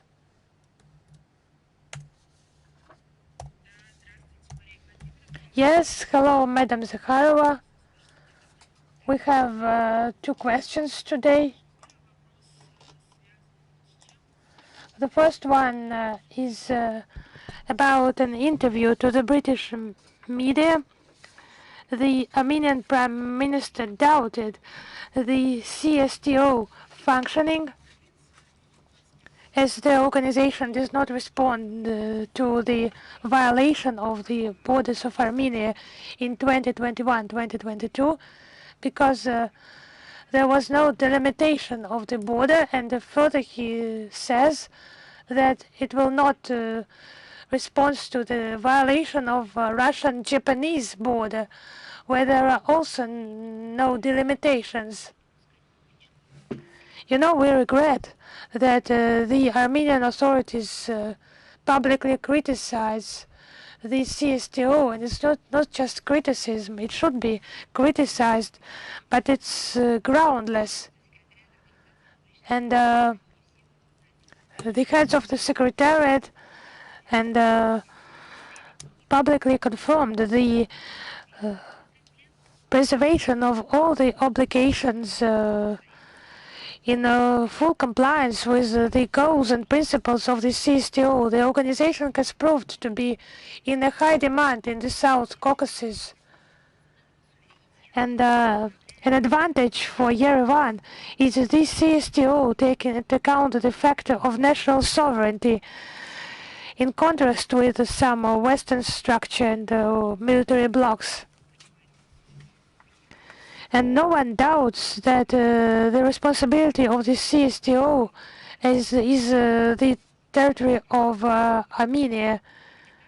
And within the framework of the delimitation negotiations, the border should be precised, the border line on the ground, and it should be recognized that the issues in connection with territories in dispute or enclaves should be resolved. As the Armenian government itself took a decision to transfer some towns and settlements to Azerbaijan. And this is the CSTO also to blame for that. Thank you. To continue, recently the Secretary General of the CSTO was interviewed by a Russian media, and it's a citation, balance of forces in the South Caucasus in case of Armenia leaving the CSTO could change. How do you agree with that, and what could be the changes in your opinion? So if you have some questions to the CSTO as a structure, you would better address them, maybe some questions based on some media materials. And with regard to security, we have repeatedly said that there is an intention implementation by the collective West countries, their actions in this region and their penetration, not for peacekeeping purposes, but for collecting data. It's understandable what data against states to trace the situation there, not from the point of view of some peacekeeping monitoring, but for some economic and other profit, not only for them, but for the destabilization of the situation in all the areas in the region.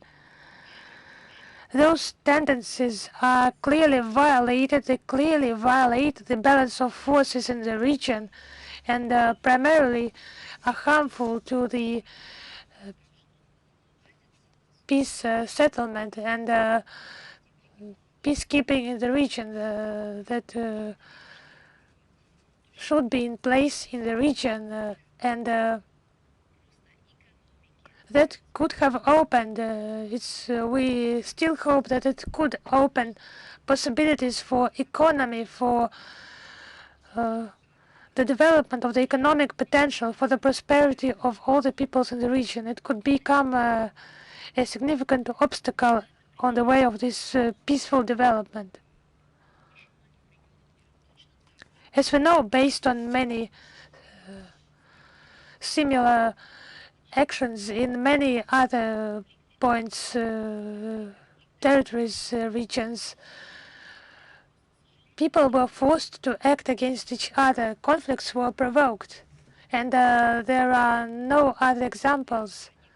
Under the slogans of some peacekeeping, Westerners would come and life would get better there. There are no such examples for the latest decades, and we understand very well what is happening here.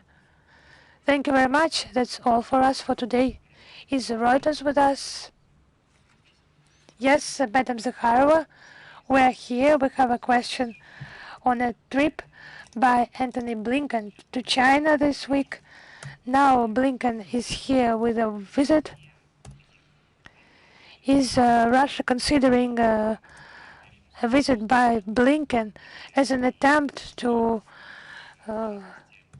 make harm to the cooperation between China and Russia against the background of US sanctions against Chinese banks who are helping Russia with the export of double-purpose products, and we have the Wall Street Journal publishing about those sanctions against Chinese banks and exports of dual-use goods. How could you comment on that?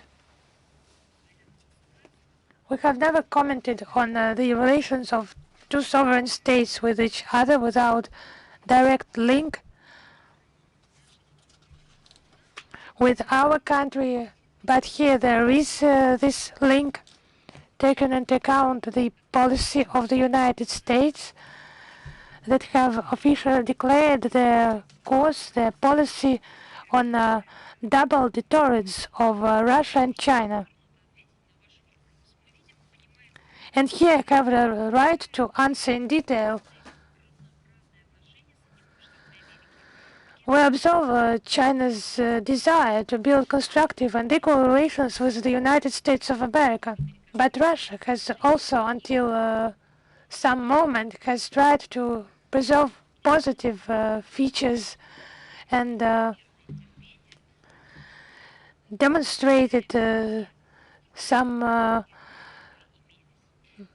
unprecedented patience in a desire to preserve all those achievements made in the Russian-US relations. But it's about Washington archaic ideas about its omnipotence, and it's all on the basis of Washington's ideas that everything is permitted to it. And it's about the desire of the United States to make others pay for their own mistakes, for their own miscalculations and problems. I have already answered the question of your Chinese colleague. As for the United States' attempts to drive a wedge into the strategic partnership between Russia and China, it's doomed to failure. It's not about just the relations of Russia and China. It's about the relations with other capitals. It's the tactics of a certain part of political establishment of the U.S. based on known divide tempore concept, historical concept, and the Chinese Foreign Ministry has provided comments on cooperation between Russia and China, of double standards, interpretation of international events, and the actions by Washington can only be called irresponsible.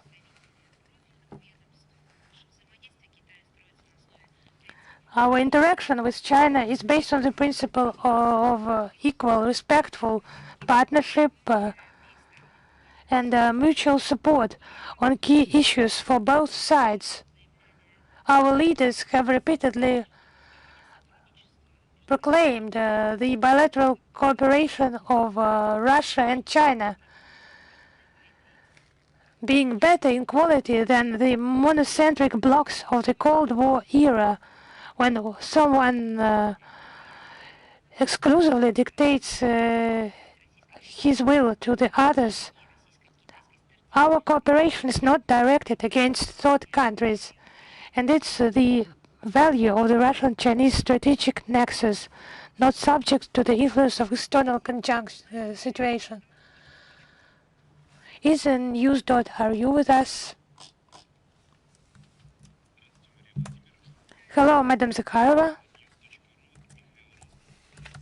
Mikhail Rosen, news.ru. We have 3 questions. Moscow has acted as a peacekeeper in the relations between Yerevan and Baku. Within the recent years, the Russian Foreign Ministry has called for quicker demarcation of the Armenian-Azerbaijan border. And what's your relation to the first boundary pillar being installed on the Azerbaijan-Armenian border? So we support the political and diplomatic settlement of all the issues of border demarcation between Armenia and Azerbaijan. We believe that they should be of a mutually accepted nature and should become a basis for stability in the region. And we adhere to the trilateral agreements of the leaders of Russia, Azerbaijan, and Armenia. One more question, of course. Alan Simonyan, the chair of the Armenian parliament, used the term invasion for Russia at the EU Parliament Speakers Conference. He also added that he supports the territorial integrity of Ukraine as well as Moldova and Georgia. How do you estimate the Yerevan rhetoric against the background of the Ukrainian conflict? Actually, yesterday, Valentina Matvienko, the Federation Council chair, has already commented on this issue. In our legislative authorities, we support those statements, and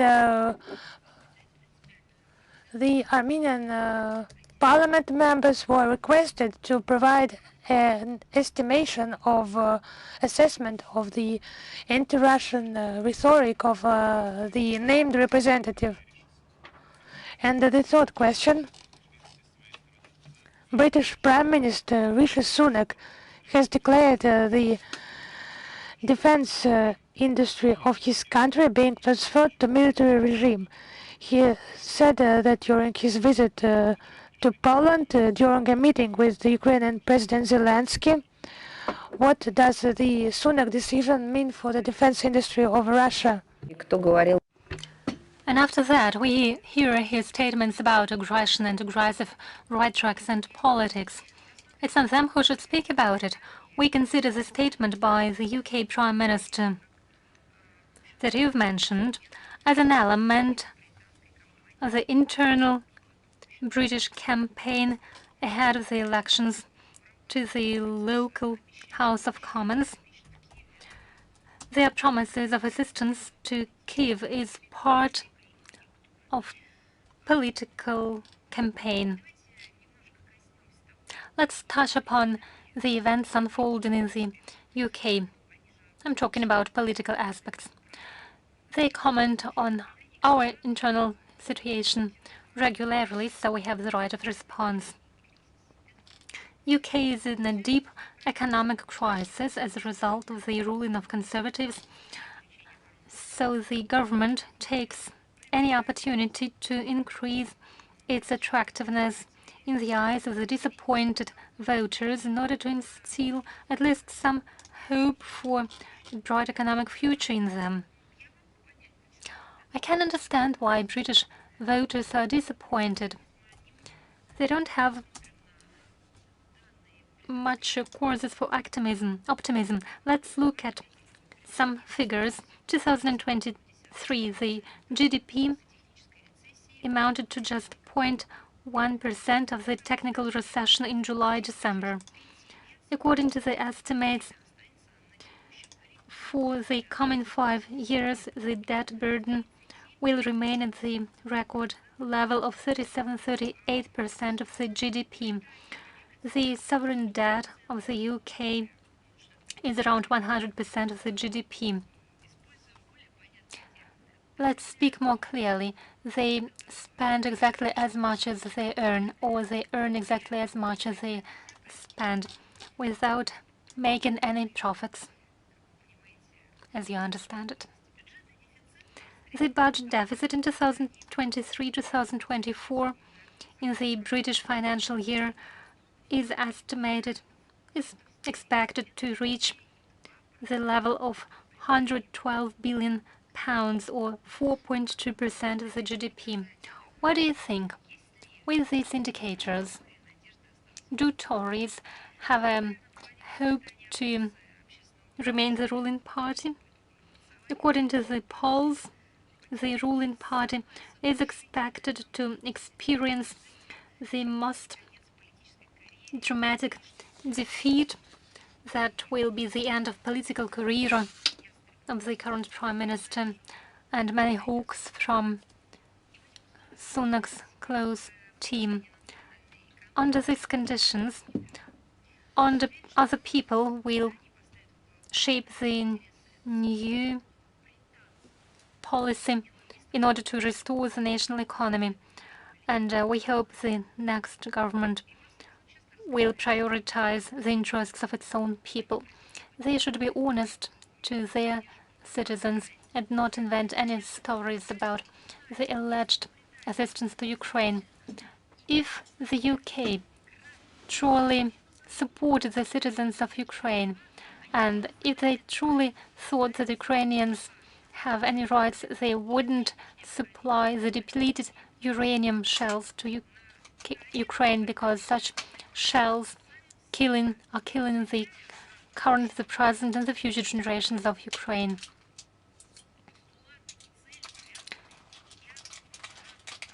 In the media, they speak about their support for Ukraine, but as a matter of fact, in reality, they don't care in the least about the country. They've never considered the countries whom they don't consider an equal state, and they've never treated Ukraine as an equal state. Otherwise, they would have cared about the human rights in that country. They never considered it necessary to speak about such country with such countries in equal terms and take care of their future. Thank you, Madam Zakharova. RIA Novosti, are you with us? Yes, good afternoon. We have a question about Senegal. In early April, the new leadership came to power. We'd like to know what Moscow is expecting from it. Russia has traditionally friendly relations with the Republic of Senegal. In 2023, this West African country has become one of our main trade partners on the African continent. They rank number 2 among sub-Saharan states. We've been consistently enhancing our political dialogue, and we have mutually beneficial ties in various fields. We respect the sovereign choice of the Senegal people. In March, in the first round, the Senegali people elected Bassirou Diomaye Faye as the new head of state. It's obvious that Senegal people have hopes for better future political changes, social and economic changes. We take note of the statement by the Senegal leader that he is going to make significant reforms that would affect the relations of the country with foreign partners, including the EU. As we see, Africans are getting their future into their hands. They are abandoning the post-colonial past, and they speak about their future as the future of sovereign states, and such aspirations can only face support in Russia. President Putin was one of the first leaders to send a letter to the newly elected head of the Republic, and we hope that under the new leadership of the country, the mutually respectful and beneficial cooperation will acquire a new quality. Thank you. Is Nadalu with us? Yes, good afternoon, Madam Zakharova, Anadolu. Yelena Kislova. My first question, how would you assess the statement by Polish President Andrzej Duda? Well, first I think he's Duda.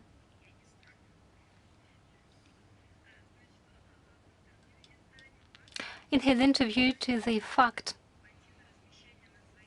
news agency, he said that Polish authorities are ready for deployment of nuclear weapons in its territory. Well, you know, we published a respective comment on the website of the ministry just a couple of days ago. I'll be brief, and I'll tell you that such provocative statements by Polish leadership is nothing new.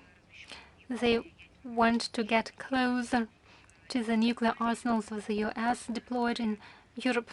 Polish authorities make no secret of their aspirations, and they try to link it to their policy that is hostile to Russia. It looks like Warsaw is trying to get even more attention on the part of the planners in the Russian General Staff, it's not difficult to imagine that once nuclear weapons are deployed in Poland, they will immediately be added on the list of legitimate goals for the attacks in case of a direct confrontation, military confrontation between Russia and NATO. Thank you. My second question. The authorities of Switzerland declared that they have frozen 13 billion francs of Russian assets, and about half of this amount are assets of the central bank. How can you comment on it? The so-called freezing of Russian assets, primarily the assets of the Bank of Russia in Western jurisdictions, and the attempts to confiscate them gravely violate the fundamental principles and norms of international law, including the principle of sovereign equality of states in the UN Charter. Any claims, however we defined, on the property of our country are considered as a theft. In accordance with the principle of reciprocity in international relations, we will take symmetric measures. And when I'm talking about symmetric measures, I mean our responsive measures. We are working on them in cooperation with the respective agencies. Well, it actually doesn't mean symmetric. But the arsenal of political and economic countermeasures is something that Russia has at its disposal, and they will affect Bern unless local authorities change their mind and dare to use their theft skills. Is Liveralk with us?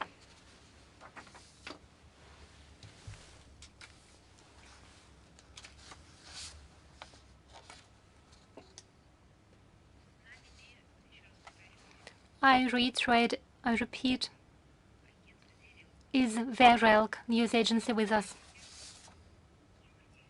Yes, good afternoon. I have two questions. My first question about the withdrawal of Russian peacekeepers from Nagorno-Karabakh. Do you think that after the ethnic cleansing that was conducted by Azerbaijan, the trilateral statement of the 9th of November ceased to exist? Well, you know, the trilateral agreements by the leaders of Russia, Azerbaijan, and Armenia remain valid. Officially, none of the countries has disavowed those commitments. And my second question, recently there have been reports that Azerbaijan destroyed a 19th century church in the settlement of Shushi.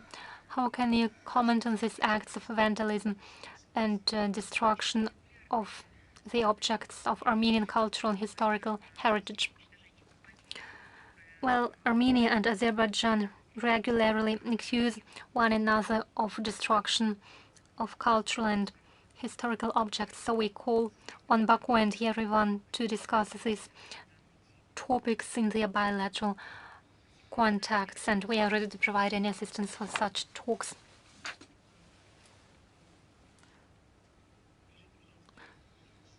Good afternoon. Saga Radio. As for the Russian estimates concerning the newly adopted piece of legislation in the US regarding military assistance, do you think it will affect the situation on the battlefield in Ukraine? Could you repeat, please? Well, the assistance provided by Washington to Ukraine, according to your estimates, the estimates of military defense in Russia, can it change the situation on the battlefield? Well, as for the changes in the battlefield, as you know, it's Ministry of Defense who can give such comments. As for political assessments, they have already been given by the Security Council of Russia. This assistance is not going to change our commitment to reach the goals and objectives of the special military operation. It's what the military leadership of Russia keeps reiterating, so there cannot be a slightest doubt that our declared goals will be achieved. So please don't have any doubt that any U.S. actions will not reach their goals. Their strategic defeat that they want to inflict on Russia unsuccessfully. So we are doomed to fail in the future too. Thank you. And the second part of my question, if I may. Have you seen any signals from Western capitals about a ceasefire or negotiations, including from Paris? Emmanuel Macron has expressed a hope for the so-called Olympic ceasefire. What do you think of it? What signals do you mean? I'm talking about ceasefire and negotiations. Yes, I see.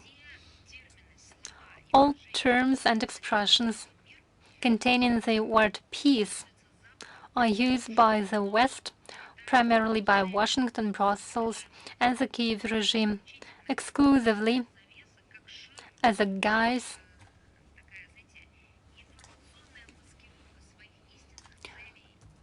in order to conceal their true goals. And the true goal of the West is something that they can formulate very clearly: a strategic defeat they want to inflict on Russia, and new supplies of weapons to Ukraine, and further assistance in the form of financial assets.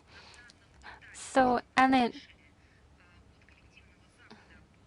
statements concerning some Zelensky peace formula, some peace conferences where this formula should be discussed, they only serve one single goal: to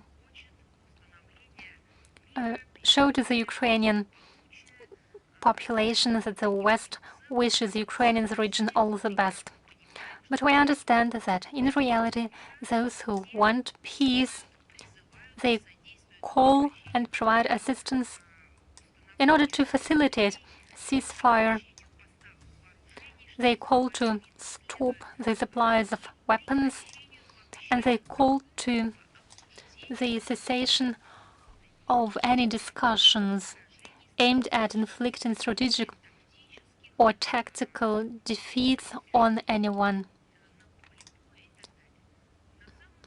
In reality, there is nothing that could mean that the collective West really considers peace in the region as its ultimate goal. We see that their goals are exactly the opposite: more weapon supplies to the Kiev regime, more deaths on the battlefield, greater terrorist activities of the Zelensky regime, and the ultimate goal has been formulated not by us but by the West itself in a very frank manner. The representatives of the West and its institutions have already formulated it by themselves. It is a strategic defeat on Russia. This is now going to happen. Thank you. Is Sputnik with us? Yes, good afternoon, Madam Zakharova. I have one question. Leader of the Moldova police, Viorel Chernetsan, said on Tuesday that citizens will face fines if they wear the ribbon of St. George that is banned in the country. Can we consider it as a sign of Russophobia, and what can we advise to the citizens of Moldavia who would like to commemorate their fathers and grandfathers on that day? Well, let me remind you that this decision was taken by the Moldovan leadership in 2022. It was exactly 2 years ago, and it's one of the most odious and shameful manifestations of the policy of the Sandu regime that she's been following at the behest of the West. It is a sign of the lack of respect to their own citizens and the past generations. The Sandu regime call it a European project. Well, I don't know, probably that's the essence of the European project, to eliminate the idea of the people, of their dignity, their history, and of their sovereignty, national identity, and their freedom. Probably that is the true European project. But in essence, it is the imposition of Russophobia and historical revisionism and attempts to dismantle the Moldovan national identity and statehood. They make no secret of it, but they try to sell a European project to the people of Moldova as a sign of economic well-being, respect for human rights, and so on. But on the other hand, what they do is what I've just mentioned, starting from historical revisionism up to the demolition of their statehood and preparation of Moldova for losing its own sovereignty to Romania. As for what we can advise to the citizens of Moldova, I'm sure that the citizens of Moldova don't need our advice. They know what to do. They honor the historic deeds of their fathers and grandfathers, who, together with other peoples of the USSR, have defeated fascism and have brought victory to the country and the whole mankind. We've no doubt that even in the context of direct confrontation and the citizens will find a way to celebrate this important date.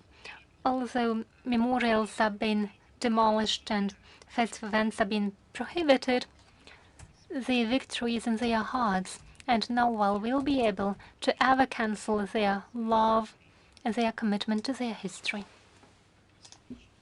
Спасибо. Thank you very much. Thank you. Is CBC with us?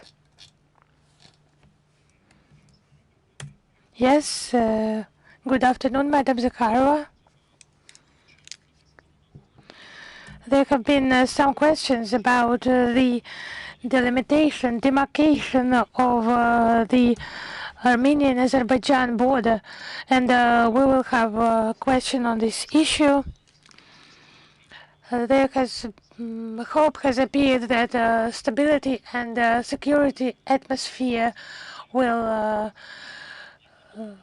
be installed in the region, will appear, but what's the relation of the Russian Foreign Ministry to this mission staying on the border between Armenia and Azerbaijan? I have already commented on this issue, and with regard to the European Union so-called civilian mission, we have never doubted its real purpose, its intelligence spying activities. And is Большая Asia, bigger Asia with us? Yes, hello, Madam Zakharova. We have observed another outburst in the activities of the Westerners in the Central Asian region. Also, with regard to Kyrgyzstan, you have mentioned today. And now the chair of the Kyrgyz Cabinet of Ministers, Akelbek Japarov, in the beginning of April, said about the Russian Mir cards being used in the Kyrgyz Republic. And international human rights organization Freedom House is publishing that Kyrgyzstan is one of the non-democratic republics of Central Asian region. Does it mean that the West is interfering again with its democratic opinions? So the purpose is just understandable to all of us, to cause chaos, to force the sides against each other, and then here also divide and rule is applicable as We have never put conditions to our humanitarian aid in political requirements, and we mentioned it during negotiations and as well as publicly, and we receive a lot of response for that. And we see the similar aggressive reaction in the West that happened to Kyrgyzstan after the renewed law on non-commercial organizations. This law limits the possibilities of destructive influence of external forces to the situation within the country.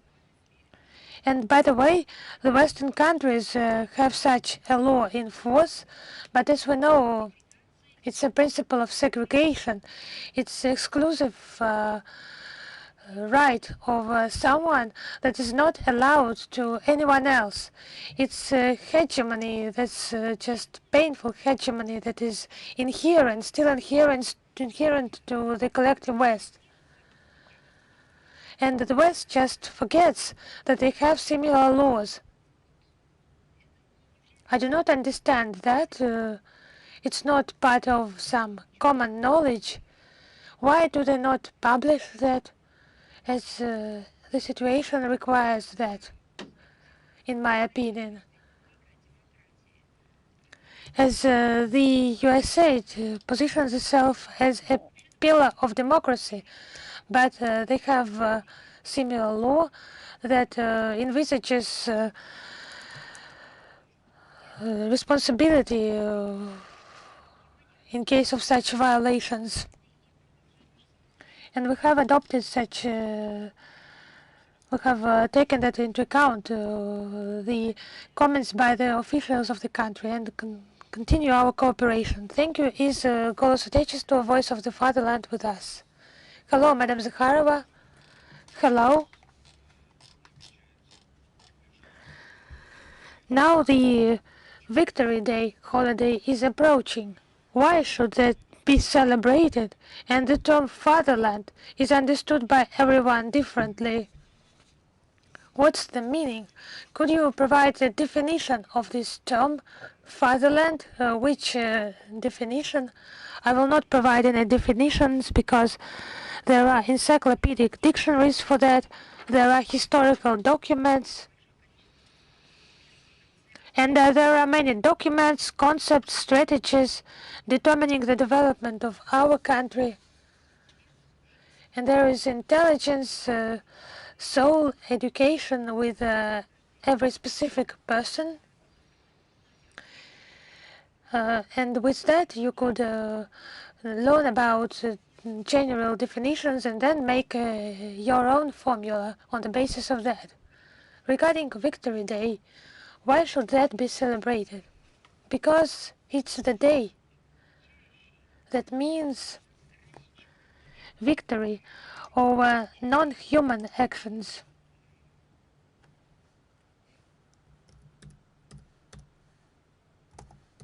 It's a day that means a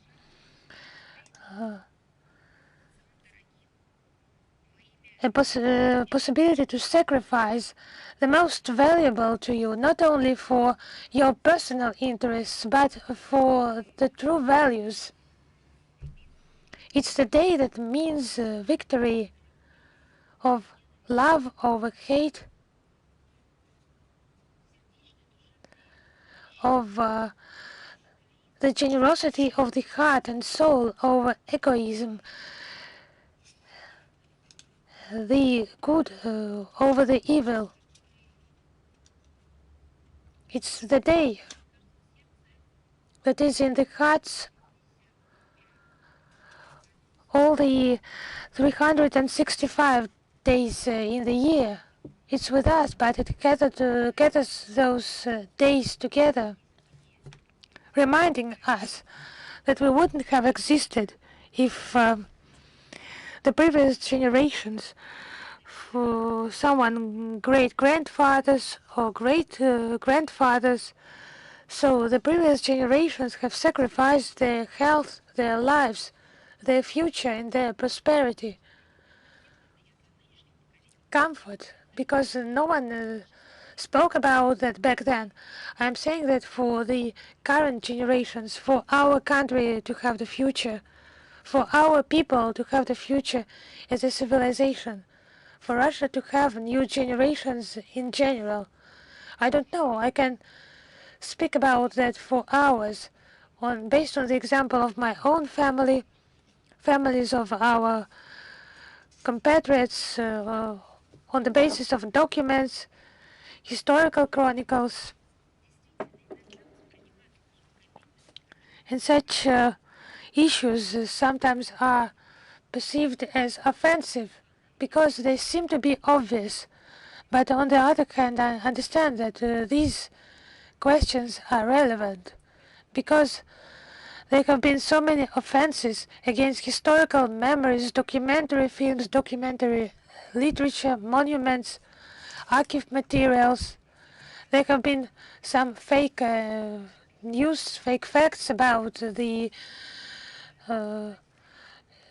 aimed at decoding our people, and within the last 20 years, the authorities of our country, our public figures, our legislators, scientists, cultural figures have done so much. And science is just, I would like to mention in particular, it's also about studying history, and so much has been done in order to bring us back to this humanity. It's just very good against any attempts to change our code once again, because some enemies and adversaries of our country, they do want to do that. And how would you define the term fatherland for yourself? I have already answered your question, but I will think about it some more time. And from our point of view of the descendants of the winners who have fought for our country, and the borders of our country are not exactly in accordance with the borders for which our grandfathers fought. Now the NATO troops are there, and even more military equipment and the troops are arriving there. Is the civil war underway? Is it a question to me? It's a question to everyone for discussion.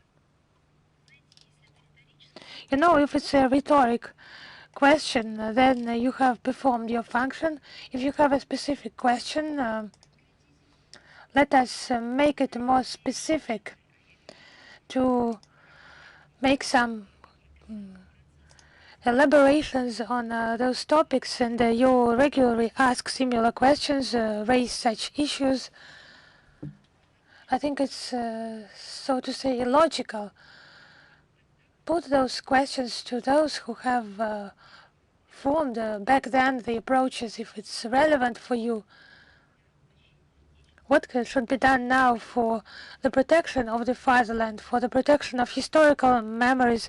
I think it is done, and done sincerely, to a full extent. I think maybe, yes, it could be done better. We will do our best. Can the Russian citizens influence the amendments to doctrinal documents of the Ministry of Foreign Affairs if the Russian people just require to change the foreign policy of a state? Is there such a procedure? We have a democratic society, and I would remind you that in accordance with the constitution of the Russian Federation, the people is the primary source of power, and it has direct power and the power through public authorities. A referendum and free elections can serve as a manifestation of that power. And you have correctly mentioned the concept of the Russian foreign policy that is adopted by the President of the Russian Federation, who is, as you know, the head of the state. And according to the constitution, he determines the main areas of the country's foreign policy, represents the state in foreign relations. And the president of our country gets his authority as a result of free elections. And by having recently elected the current president, the people of the Russian Federation have expressed their support to the acting president. And both the president and the foreign ministry are in contact with the citizens of the country, their representatives in various existing formats, civil initiative, deputy requests as a reflection of the will of the people, as well as dialogue against executive and legislative powers in our country, also implemented by the representatives of the foreign ministry and other bodies. And these are the details of those approaches. Thank you very much, Madam Zakharova. Is the compatriot Journal of Mesti with us?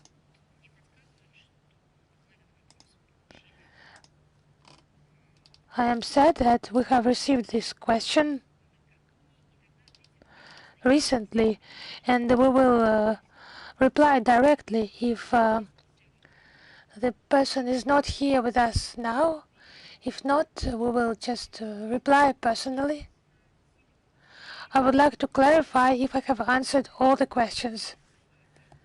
Something else? Moscow Post. Hello. Yes, hello. We have one question. How would the foreign ministry estimate the Estonian